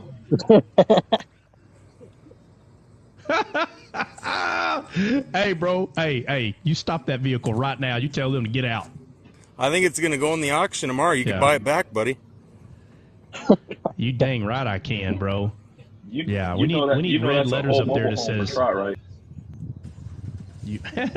God, listen to this. Heck, y'all make that a tiny house for me, bro. Red but Bull? for me, You ever tried it'd be a Red Bull? I had Midhouse. a Red Bull. Yeah. Oh, that movie's Was hearing that. hilarious. Yeah, he's Red like, hey, maybe when we're Bull. done. Yeah, he's like, maybe when we're done, we can get a Red Bull. Let me see. Steffi Lynn. Oh man, I just had something. I had a question that trying to get She was confirmation. asking. She was asking about once saved, always saved. I told her we don't Yeah, that's talk what it about that was. topic here. Yeah. Yeah, Yeah, well, I mean, it's not that you don't talk about it. It's just it's a revelation, and exactly. if someone hasn't received a revelation, I'm telling you, you're beating your head against bricks. It's pointless. It's nobody's fault. We all had the same problem, man. It's called being carnally minded. Okay, so remember the weight is on Jesus's shoulders, not yours. It's not up to you. So when people try to say, you have to talk about it, you need to use discernment. How about that? So let me just make that real clear. This is not about whether you talk about it. You need to know who you're supposed to talk about this with and who not. And the problem is people become puffed up because they have a head knowledge about something. It's not rooted in them. It's a head knowledge. And this is what's going to cause you to constantly puff up and tell someone, no, this. And they're going to say, no, this. And it's not rooted. It's truly not rooted, because if a 5-year-old went up to you and said, no, this knife is not sharp, and they're holding it, okay, obviously you take it away, but you're going to sit there and debate about whether or not it is sharp, then that means you yourself must not know it's sharp, because you're debating about it. I'm not going to debate with the 8-year-old about whether or not a knife is sharp. Are you serious? Like, that's how ridiculous. This is what I'm talking about. When you know something is true, 110%, something is something in, and I'm not talking about head knowledge. I'm not talking about that. I'm talking about when it's rooted in, when it is spiritually rooted in, the desire to butt heads will stop. If it still hasn't stopped, it is not because we are utilizing apologetics. It's because you're being puffed up. And this is what Paul's talking about here. And that's why these people said, oh, well, I'm from Paul. And the other one said, well, I'm from Apollos. And Paul's like, who's Paul? Who's Apollos? Like, who are y'all talking about? It's God that gives the increase. He goes straight to the source. Right. And then so someone, and again, these people aren't doing it on purpose. They're just not understanding that what they're doing. They don't see it as wrong, because it's easy to be that way in this world. It's very easy. And so we take that and we try to make God that way. And the truth is, it's not like that at all, not even close. There's no longer this weird competition, nor do you want to even play into the system of that. And there's a lot of that on TikTok. There is a lot in the world, period, but I'm using the app because we're on it.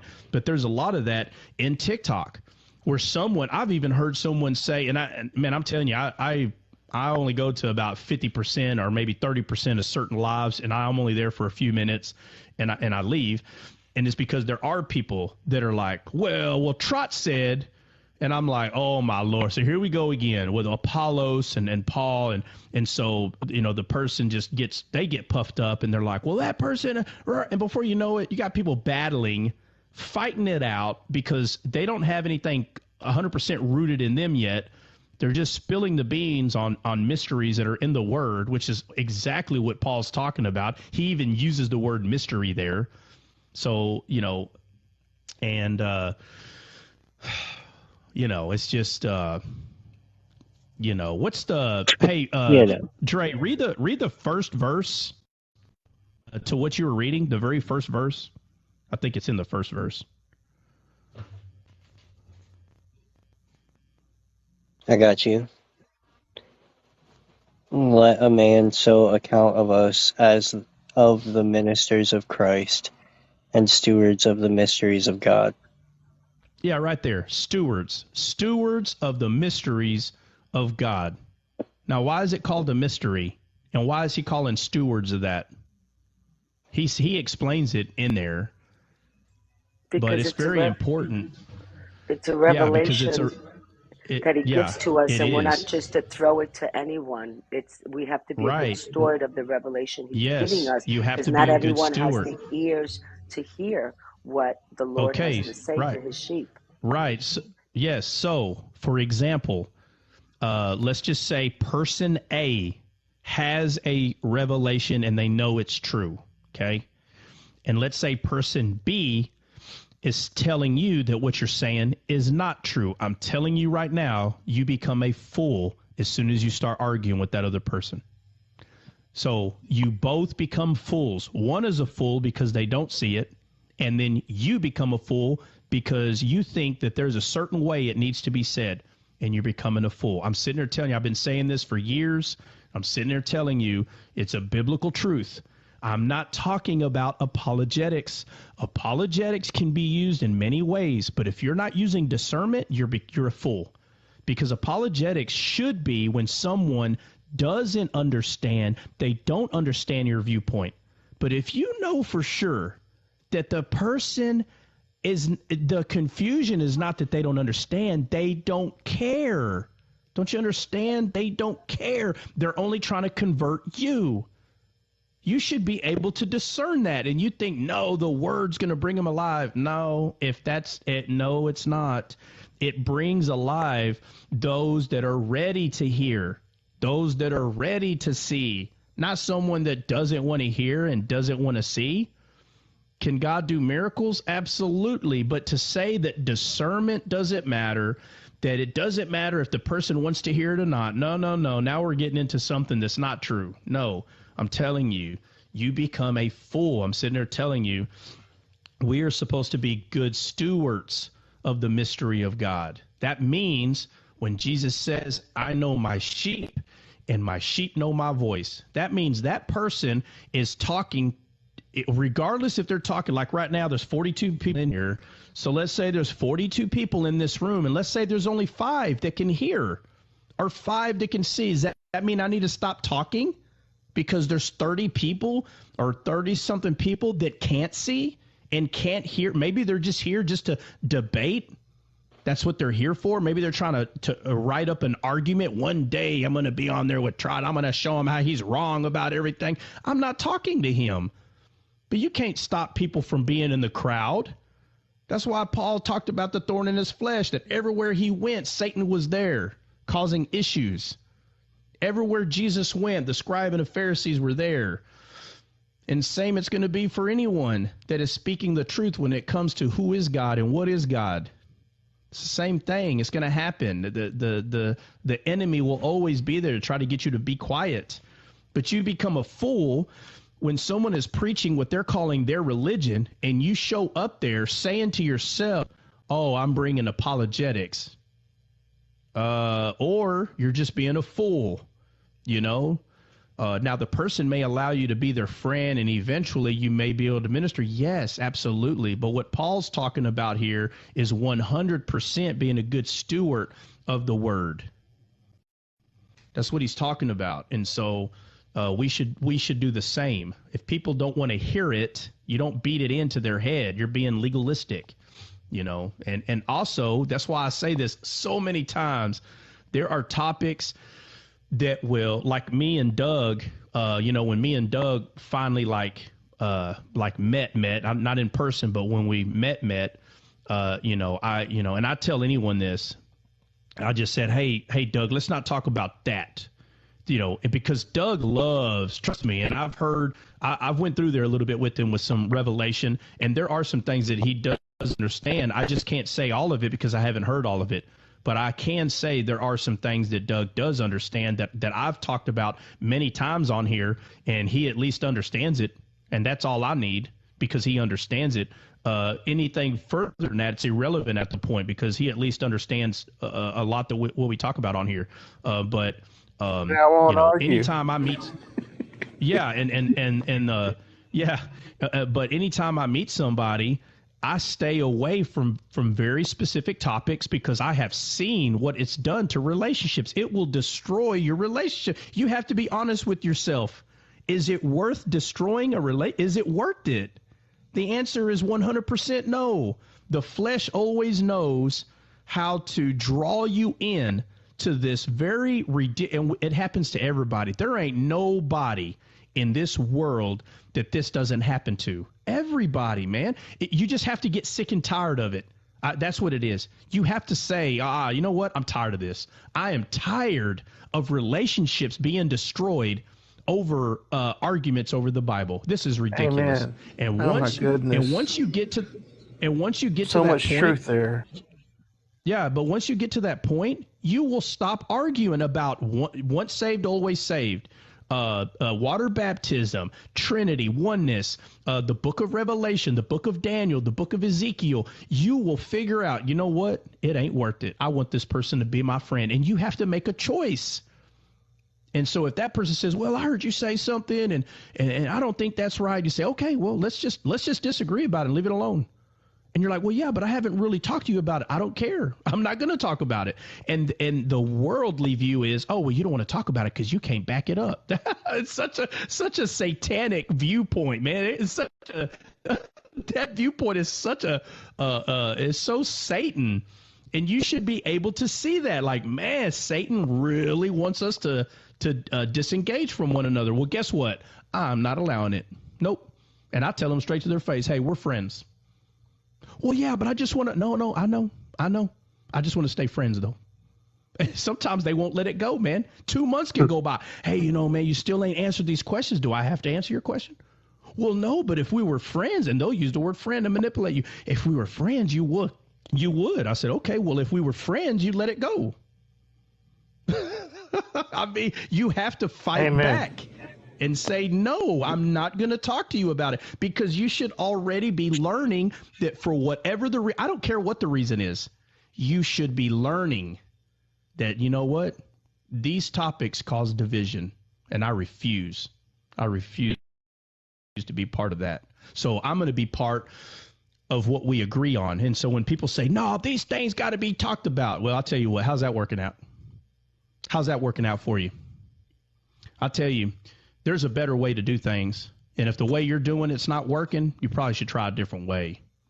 You know, now, if you yourself just enjoy that, if you just enjoy to not have lifelong friends, then you go right ahead and just keep doing what you're doing then, because you don't got to listen to nothing I'm telling you. But I'm telling you right now, if you want lifelong friends, those are hard to find, and it is your job to cultivate it. Your job. Now, if there's something that you don't like me and Dre, man, every month there's something where I'm like, man, Dre, that's crap, you know, but it's always on the physical level of this world. The one thing that me and Dre has never done is argue about the Bible. I can tell he's already learned that that's not how to do it. Now, does that mean that I don't have debates with people that I know? No, I still do apologetics. It may not be on TikTok. That's nobody's business, but I still have conversations with people I know, friends and family and so forth. If they have questions and they're really trying to learn, then we'll go through there. And I'm sure Dre does too. But what I'm saying is, me and Dre's relationship is not based on what we disagree on. Our relationship is based on what we agree on. And that's the problem. People want to go straight to where they disagree, not understanding that it's Satan just trying as quick as possible to ruin your relationships with people that could be lifelong. And then you fall to this, when the truth is, you need to tell your flesh, hey, you know what? I'm not talking about that. No matter how bad it wants to talk about it, you should be able to discern the difference between your flesh wanting to do it and your spirit saying, does it really matter? Because it doesn't. What does matter? Christ. Okay, well, let's talk about that. That's why we talk about Christ on here. If it's about Bible, 90% of it's Christ. If it's not about Bible, then 10% of it's Christ. And then we talk about Star Wars and things of that nature. And football, where the women want to take all of us by the ear and sit us down and say, no, they're going to talk about Jesus. And we're like, yeah, no, it just, just things we deal with. But so, who's Paul and who's Apollos? It's God that gives the increase is the whole point, And I don't think that's something we can stress over enough. That truth has to always be, embraced at all times. But I know Dre had a bounce. I'm going to say this real quick. to Steph Lynn. Let me see. My sisters need Jesus. What can I do to help them? No to pray, but can do more. Yeah, I mean, Steph, you can invite them to the show. I don't know how willing they are to hear or to listen. But let me see. Rouser, I'm so sick of so-called Christians calling others heretics, blasphemers. Yeah, man. And that's the thing. Obviously I could tell that Rouser is sick and tired of it. And I'm telling you, when people get sick and tired of the nonsense bickering, and I'm not talking about who's better at a sport. Look, those things will never stop here. So don't be getting all spiritual. I always have a chessboard right here, and I tell people, hey, you want to play? I'm about to rock your world. Let's go. I'm gonna ruin you. And yeah, I get beat sometimes, but I'm pretty good at chess, so I don't mind competing and playing around. But if I, and then there's a, and for people that don't know, it's a thing. It's called you touch, you move. So basically, if you touch a piece, you have to move that piece. Now, if that piece cannot be moved, okay, well then obviously it doesn't matter because you can't legally move the piece anyway. But if you touch a piece, and I don't care if it only has one move, you have to move it there, even if it's your queen, and you're like, oh, and you see it at the last minute, that person's like, bro, no, bro, you touched it. And you will basically hear like a Dre Trot argument take place for at least 5 minutes because the person doesn't want to admit they touched the piece. And the other person is like, nah, bro, I saw you. And it's so hard. And you're like, oh, and it's, and now your queen's taken and the match is over. And so you just lost. Now you can come back, but I'm just saying, guys, those kind of arguments, you can have fun with them. Can they get ridiculous? Yes, but that's based on your maturity level. Keep the arguments where they belong, man. Okay. In a little sport with a family or friend where you're having fun, but in the Bible, why? We don't have to take that. We don't have to take that to the Bible, man. And little by little, you'll start arguing about things in the physical world. You know why? Because every time you're in the Bible, you're telling yourself, I'm not arguing about this. I'm not. And those are the things that help us not to argue more in the physical world. You become better, but you come better without even trying. It's without effort, I promise. And a matter of fact, you will become a better person more on accident than you ever will trying if you just understand the grace and love of God. It will happen by accident. You'll just not want to do it anymore. Like the physical desire to argue about a spiritual truth, it'll just stop automatically, right? But give me a second. I'm over here. Let's see. Can I ask Hey you a there, question what? about the end of 1 Samuel 6, since we didn't get all the way to the end of it? Yeah, I'm sorry. Who was talking? I'm sorry. I had to turn That's my Taylor. mic up. It was me, Taylor. Taylor, yeah. Where you at, Taylor? Where you at? Yeah. Looking at verse, I mean, there's, a number of it that we didn't quite get to that I had a question on that I can DM you, but one I think might be, really important is in 21, where it says, so they sent the messengers of the inhabitants of Kiriath Jearim, saying the Philistines have returned the ark of the Lord. Come down and take it up to you. Kiriath Jearim means city of forests. City of forests. Mm-hmm. So it says. Yeah, let me read. Let me read go 19 through 21. And yeah, so 19 says, and the Lord slew some of the men of Bethshemesh because they had looked into the ark of the Lord. He slew 70 men of them. And I'll tell you what's important about the number 70 is it's like a number of like fortress, like under a tree or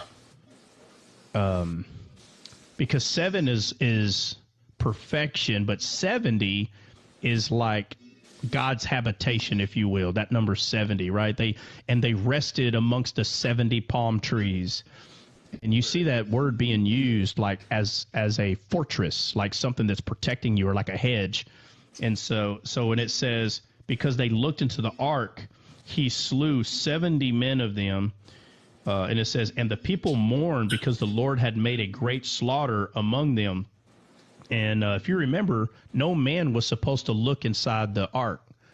right? And so when the Bible says that no man can see God, and so many different ways, it makes it sound as though, and it does say it clearly in some places, that if you see God, and it's talking about as an unsaved man, okay, that you will become unalive, because the law is true. It's not the truth, but it is true. And so these people, the 10 Commandments were put into the ark. The truth of the law is in the heart of God. And if you see, quote unquote, the law, or you see God, and you're not saved, of course you're going to become unalived. And so the protection of the ark, talking about an unsaved man seeing God, you would become unalived, because the truth of God would judge you because of what you're not, which is not alive. So I just wanted to point that cool part out there. But then it says 70 men of them, and the people mourned because the Lord had made a great slaughter among them. And the man of Bethshemesh said, who is able to stand before the Lord, this holy God? And to whom shall he go away from us? And I'm reading the Amplified, by the way, because I know some people, somebody said something about King James, but I love the King James version, but I'll read the Amplified, no worries. And it says, and they sent messengers to the inhabitants of Curitirin, saying, the Philistines have returned the ark of the Lord. Come down and take it up to you. So what were you saying about that the Philistines brought it back? The city just means city of forests. Yeah, the city of forest. Which, yeah, it says. I would assume is talking about trees, which is talking about people. Yeah, like life. Right. It's talking about life. Yeah, right. So it says, yeah, so if we were to use that just so you can see it, it says, and they sent messengers to the inhabitants of life, saying, so here's the question. Kiriath Jearim is where exactly? Do you have a map? Let me... The comparisons say 50, even King James Version says 50,070. Man. So my notes in this says it was about 10 miles further up the valley toward Jerusalem from Bethshemesh. Yeah. Oh, Doug, you're talking about the actual number? Yeah. Yeah, but I'm focused on the number 70. Like, it's just not a coincidence that the number 70 is there. So the number of men obviously is, over 50,000, but it's just not a coincidence that the number 70 is in there because of what, as far as the number 70 goes in its entirety. Some of those things may not be easy to see at first, okay, but it's just not. I'm sorry. It's, it's just, think about it. So 50,070 men died. So it's not, the reason it's not a coincidence is because the numbers in the Bible are very weird. You have the first Pentecost, right, that happened at Mount Sinai, and it says about 3,000 men became unalived at Mount Sinai. And then at Mount Zion it says and about 3,000 men were saved. So the number 3,000 being pointed out there is the number 3,000 that's being pointed out there is showing a significance in common denominators, that both of these mountains have this very strong notation on it, and it's to point out the two Pentecost, right, the 250. So Mount Sinai, the law was given, a new covenant or a covenant. 3,000 people died under that covenant. And then we come over here to Mount Zion, where grace was given, where the Spirit was given, rather than the physical law, but the spiritual one is given to these people in the upper room. And when Peter preaches, it's no longer the law. He wasn't preaching the law. He was preaching the Spirit is what he was preaching, and that's saved. So when Paul wrote, for the letter killeth, he's talking about the two covenants, meaning under the first covenant, you'll be unalived, but under the second covenant, you'll become alive. And these people were saved. 3,000 people were saved. So I'm talking about those kind of common denominators. Oh And when you yeah, I see the know. number 70, I got you. yeah, yeah. Well, I'm saying it for, oh, my bad, Doug. I'm not talking directly to you. I'm saying that Yeah, there's go other ahead. people in here that may not understand why we're talking about numbers. And so I'm just throwing that out there. Yeah, Taylor, what were you seeing? The notes that I have, it says that it's in the Sorek Valley toward Jerusalem, situated on a hill at the juncture of the border of Judah and Benjamin. Yeah, okay, so it's on a hill. Right. Right, and it's basically in the land of Israel? Yes, yep. Yeah. Yeah, so it says, and they sent messengers to the inhabitants of the forest of life, saying, the Philistines have returned the ark of the Lord, come down and take it up to you. And so we probably need to go, not today, obviously, but we probably need to go over when David actually brings it in. Or is this not the one? Let me see. Which one is this? It's been a while since I read Samuel. You said that's a city on a hill. Well, because I don't remember exactly where it's at. So Taylor said are you looking at a map, Taylor? No, I'm just looking at my notes. Oh, okay. Yeah, he said it could be a place that sat on a hill. Wow, what's up, CJ? What you got? Well, no, Jesus talks about a city on a hill. Yeah, Well, it says that's why I was at. It says Kiriath is about 10 miles further up the Sorek Valley toward Jerusalem from Beth Shemesh, and it's a strategic location situated on a hill at the juncture of the boundaries of Judah, Dan, and Benjamin. Yeah. I don't recall exactly, but if that is true, again, that wouldn't be a coincidence that this place is it just wouldn't. The inhabitants of forest that's located on a hill. I mean, there's just too much there. But I was going to say this before we hopped off. Steph, the question, is it once saved, always saved? And I always say this. Once saved, always saved. Water baptism, Trinity, oneness. All these. What's some of the other arguments that there's so many of them that I stay away from now that I. Law keepers, holiness. Yeah. I mean, we can go on and on and on. Okay, and on so so law and grace, right? Law versus grace, like that one I'll talk more about than all the others, because I do see the strength of understanding the difference between. Again, that's why I'm talking about Mount Sinai, Mount Zion, because those are referring. One is referring to the law. One is referring to grace, receiving the Spirit. And so you'll hear me talk about that one, but that one is a controversial one. And if not careful, it can't. Oh, another one is 1:9. I try my hardest to stay away from that one. But I do talk about it a little bit more than others. That's because people see 1 John 1:9 confessing sins. They see that as being believers, and I mean, there's so much that's against that. That's not true. But anyway, there's a lot of them. But I'll say this real quick: the whole once saved, always saved. I'll say this. Let me see, Steph. That conversation is a revelation. It's not something you can prove to somebody with the black letters on the white page. You can't. It has to be revealed to them. So it does take a lot of understanding, a lot of studying. And so, you just have to ask some questions to yourself.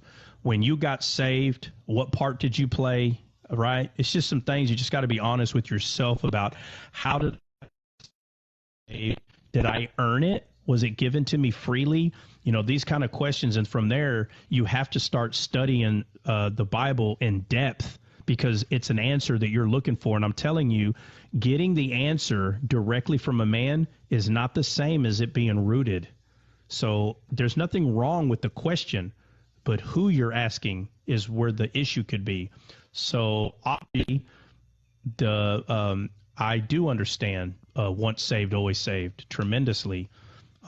But just like I do water baptism, just like I do Trinity and oneness, but you don't hear me discuss those because Satan is waiting to try to find a reason to get you to argue with another believer so he can cause discord. And you have to be wise as that. The Bible tells us, be wise as serpent and gentle as a lamb, or gentle as a dove. And what that means is you need to understand what Satan uses to destroy relationships, and you need to know what he uses to grow them. He uses the Spirit. Therefore, a lot of these issues are issues because the person has not discerned the truth yet. And so they want to go around trying to argue or to get people to talk about those things. And again, I'm not saying that's what you're doing.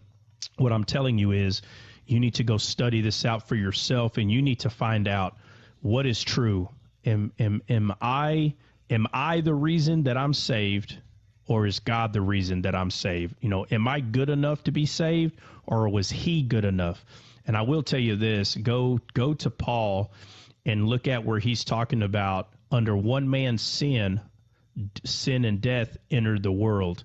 And then he says, but to one man's obedience, you know, life was given. And so he's talking about, he calls them both Adams. And I go over many why it is. You have the Adam that we know of in the Garden of Eden, right? And then you have the last Adam. Jesus is called the last Adam because Paul could start seeing the mysteries in the Word. And, you know, those things need to be studied out. Like why? Why is Paul calling one Adam and the other one last Adam? Why is he calling Jesus Adam at all? It's a very important question. And until that revelation hits, these questions will always be in your mind. You'll constantly have these questions because you think a man is supposed to tell you, but the revelation is supposed to come from the Lord, right? That's why he tells Peter, flesh and blood has not told you this, but my Father which is in heaven. So flesh and blood cannot confirm these answers to you. They cannot. Trinity, oneness, water baptism. I'm sitting there telling you, it's the Spirit. It's it being revealed to you. And once it's revealed to you, it's just different at that point. You'll no longer, you won't ask about it anymore. You won't argue about it anymore. You'll have conversations with certain people, but it won't be the same people every day, all day, every day. You won't do that. You won't even feel moved to do that at all. You'll be doing what we're all supposed to be doing. Go ye and make disciples. That's what you'll be doing. Your focus will change. It will not be trying to convince someone to change their mind about something. Your focus will be finding someone that you can show how to hear and how to see. That will be your focus. Hey, Zay, man, what's up, bro? What's going on before we hop off? What's up? Not much, man. Just listening. Yeah, how you doing today, bro? How you doing today? Doing Nah, great. man, come on, man. We got to go through this every time, man. What? Nah, bro. Hey, why do you come up? Hey, why do you come up here lying to everybody, bro? We know you're doing amazing, bro. Why don't you just say it, bro? I am, of course. No, I just It was like, you caught me off guard, bro. You caught me off guard. Let me put what Taylor has up there just real quick. Yeah, I found a map. It doesn't have Tell all of him, the say, cities, wonderfully and amazingly great. here's Yeah. Karaith Jerim in the middle. And then Hey, Taylor, you need to get one of those. You need to get one of those Jewish little finger hands, bro. Little stick. You ever seen them? Little stick with the little finger. yeah, yep. You need to get one of those, bro. Look at that. Look at that. But Yeah, yeah, the it's pointer. right Look, you're touching the whole. You're touching the whole paper there with your finger, bro. Like, it's No, like I know. right here. I'm like, just pointing it out right where Yeah. the tip of my finger is. It's right in the middle. Yeah, can you every word on that map? yeah, hey, can you circle around where Israel is? Can you kind of make a circle around Israel? Because I can't read everything.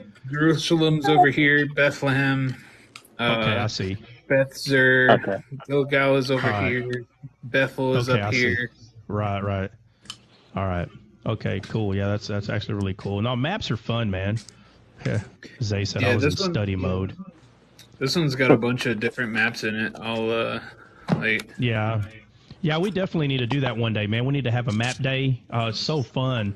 Who Yeah. was it? I think it was Tammy. I think Tammy one time was, I was a few days ago, I think. She was asking me about,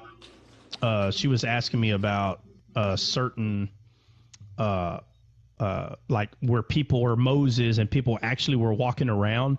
And like I always say, man, those conversations they're golden, dude. They're so awesome. You know, who can actually pinpoint everything? We could try our best. But I will say this, to say that those topics are not, interesting and they're not worth talking about, they're very interesting, man. You know like what I 100%. did? I was Yeah, breaking down. I this was one's breaking down that the lineage of Isaac through one side, because the chiefs of Edom came from them, and then the lineage of Ishmael came, the chief of Edom, and then of Isaac, because I want to start breaking them down when I'm reading in the Old Testament where they were at in the map and who they were then and who they are now. Because I think that'll be easier to be able to understand. Yeah, no, it does, man. It does help to see the locations, and it's so fun. Before we go, hey, Misunderstood, you got anything to say?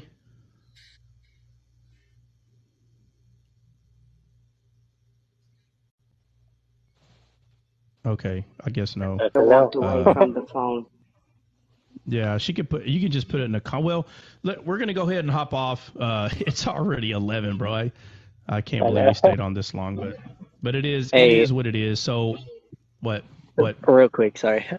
Dre, what? I don't even know if you remember. What was Dre talking about? The sun coming from the east. Everything's from the east, right? If you look at Eden. Yeah, so that's what he's referring to. He's referring to, like, there's this huge saying without saying parable part that everything is towards the east. And what it is it's referring to the opening or the way of the Garden of Eden. That's why it says the wise man came from the east. Right, because remember, the east is the opening of Eden. So in order for someone to be wise, they'd have to be spiritually wise, and the spirit comes from the opening of Eden. Why? Because the spirit is in Eden. And so when it says the wise man came from Eden, it's not talking about the men were physically wise. So there's two wisdoms in the Bible. There's the wisdom of this world, and then there's the wisdom of God. And so for these men to be called wise men, it's not a coincidence they came from the east. And so the direction of the east is just amazing. I was bringing it up because the tribe of Judah, in like when we're talking about when the temple is set up and the ark is there, the tribe of Judah is set up to the east. And so and Jesus comes from the tribe of Judah, and so he was saying the sun comes from the east, and that's where I was like, what we were saying, like if you look up Beth Shemesh means house of the sun, but he said if you look up sun, it also means east, so it's also the house of the east. Yeah, so the point of that is because the tabernacle faced the east, which is the opening. Right? And so it's not a coincidence that that's the side that Judah was put on. Now remember, Judah had more people than the other sides, right? So it was the biggest, right? And that's where Christ comes from. But it's just not a coincidence. Yeah, if you stand facing true north, east is on your right hand. And if you walk east, you're always walking towards the sun. If you walk west, you're always walking into the darkness. He says he casts our sins as far as the east is to the west. You know, they never meet. Yeah, right.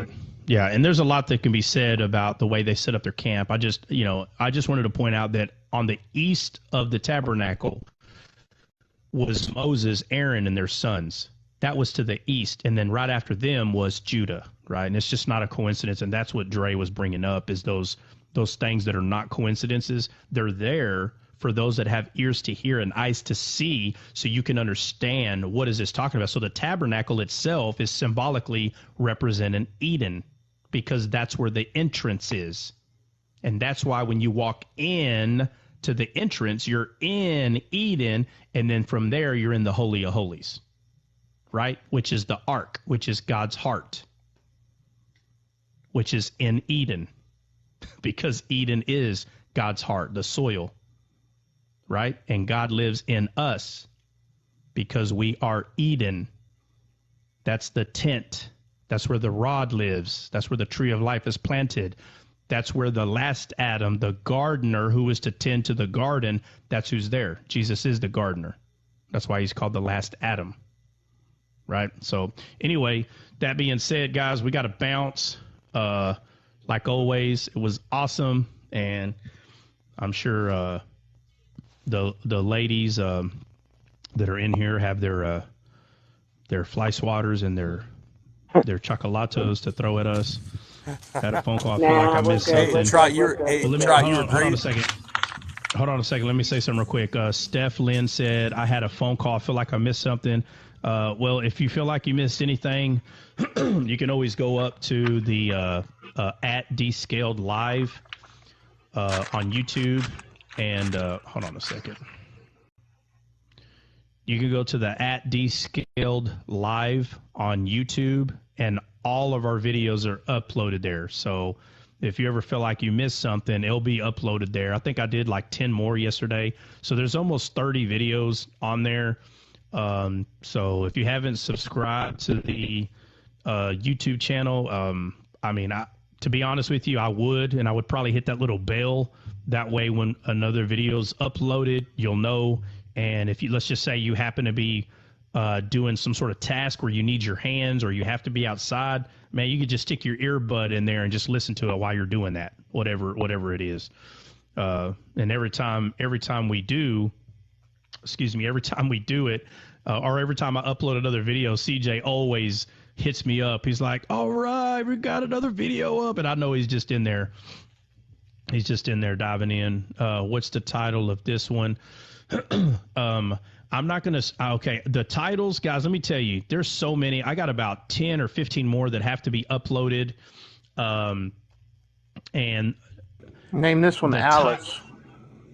Yeah, well, there was a lot of rabbit holes. A lot of rabbit holes, guys.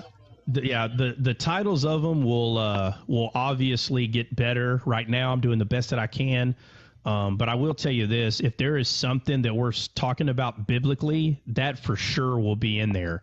And I do my best to try to put it, like in order where it's at, so you can at least fast forward a little bit. But I think CJ, probably in the near future, he kind of knows how to edit videos, and so he's going to go through there. Obviously not do every one of them, but as soon as he can start, we'll get him to start. What are you calling it? Hey, can you explain the chaptering, what you were talking about, CJ? Yeah, so the YouTube has a feature where you can put chapters on your videos, and basically we could, anytime there's a topic change, we can have a chapter, it's a little point on the timeline on the video that you can press. And there's a little section to the right of the YouTube videos where if they have chapters, you can just pull up every single, it'll show every chapter, so you can just go straight to it. Yeah, so we'll start doing that to the videos, but I'm trying to get all of them. I'm trying to get caught up, because you got to remember, we do one of these every day, and not every day, dude, I can sit here and just upload. I just can't. But the days that I do, man, no matter what I'm doing around the house, I'm making sure I have a video uploading while I'm doing whatever I got going on. And then sometimes I just hate it, man, whenever let's say one uploads faster than normal, and, I don't get back for 30 minutes. I'm like, man, that thing could have been uploading for 30 minutes, but oh, well, it is what it is. So, all right. Well, guys, hey, man, see y'all in the morning. God bless. Yes. And, by the way, hey, we're talking talking about transfiguration tomorrow. Jess is going to read it, and then we're going to have a discussion about it. It's transfiguration. Yeah. That's when Jesus is speaking to Moses, you know, and then the guys are like, "Hey, we can just build all y'all a tent right here," you know. But anyway, all right, guys, we'll see y'all in the morning, man. God bless. God bless. See you guys. Bless.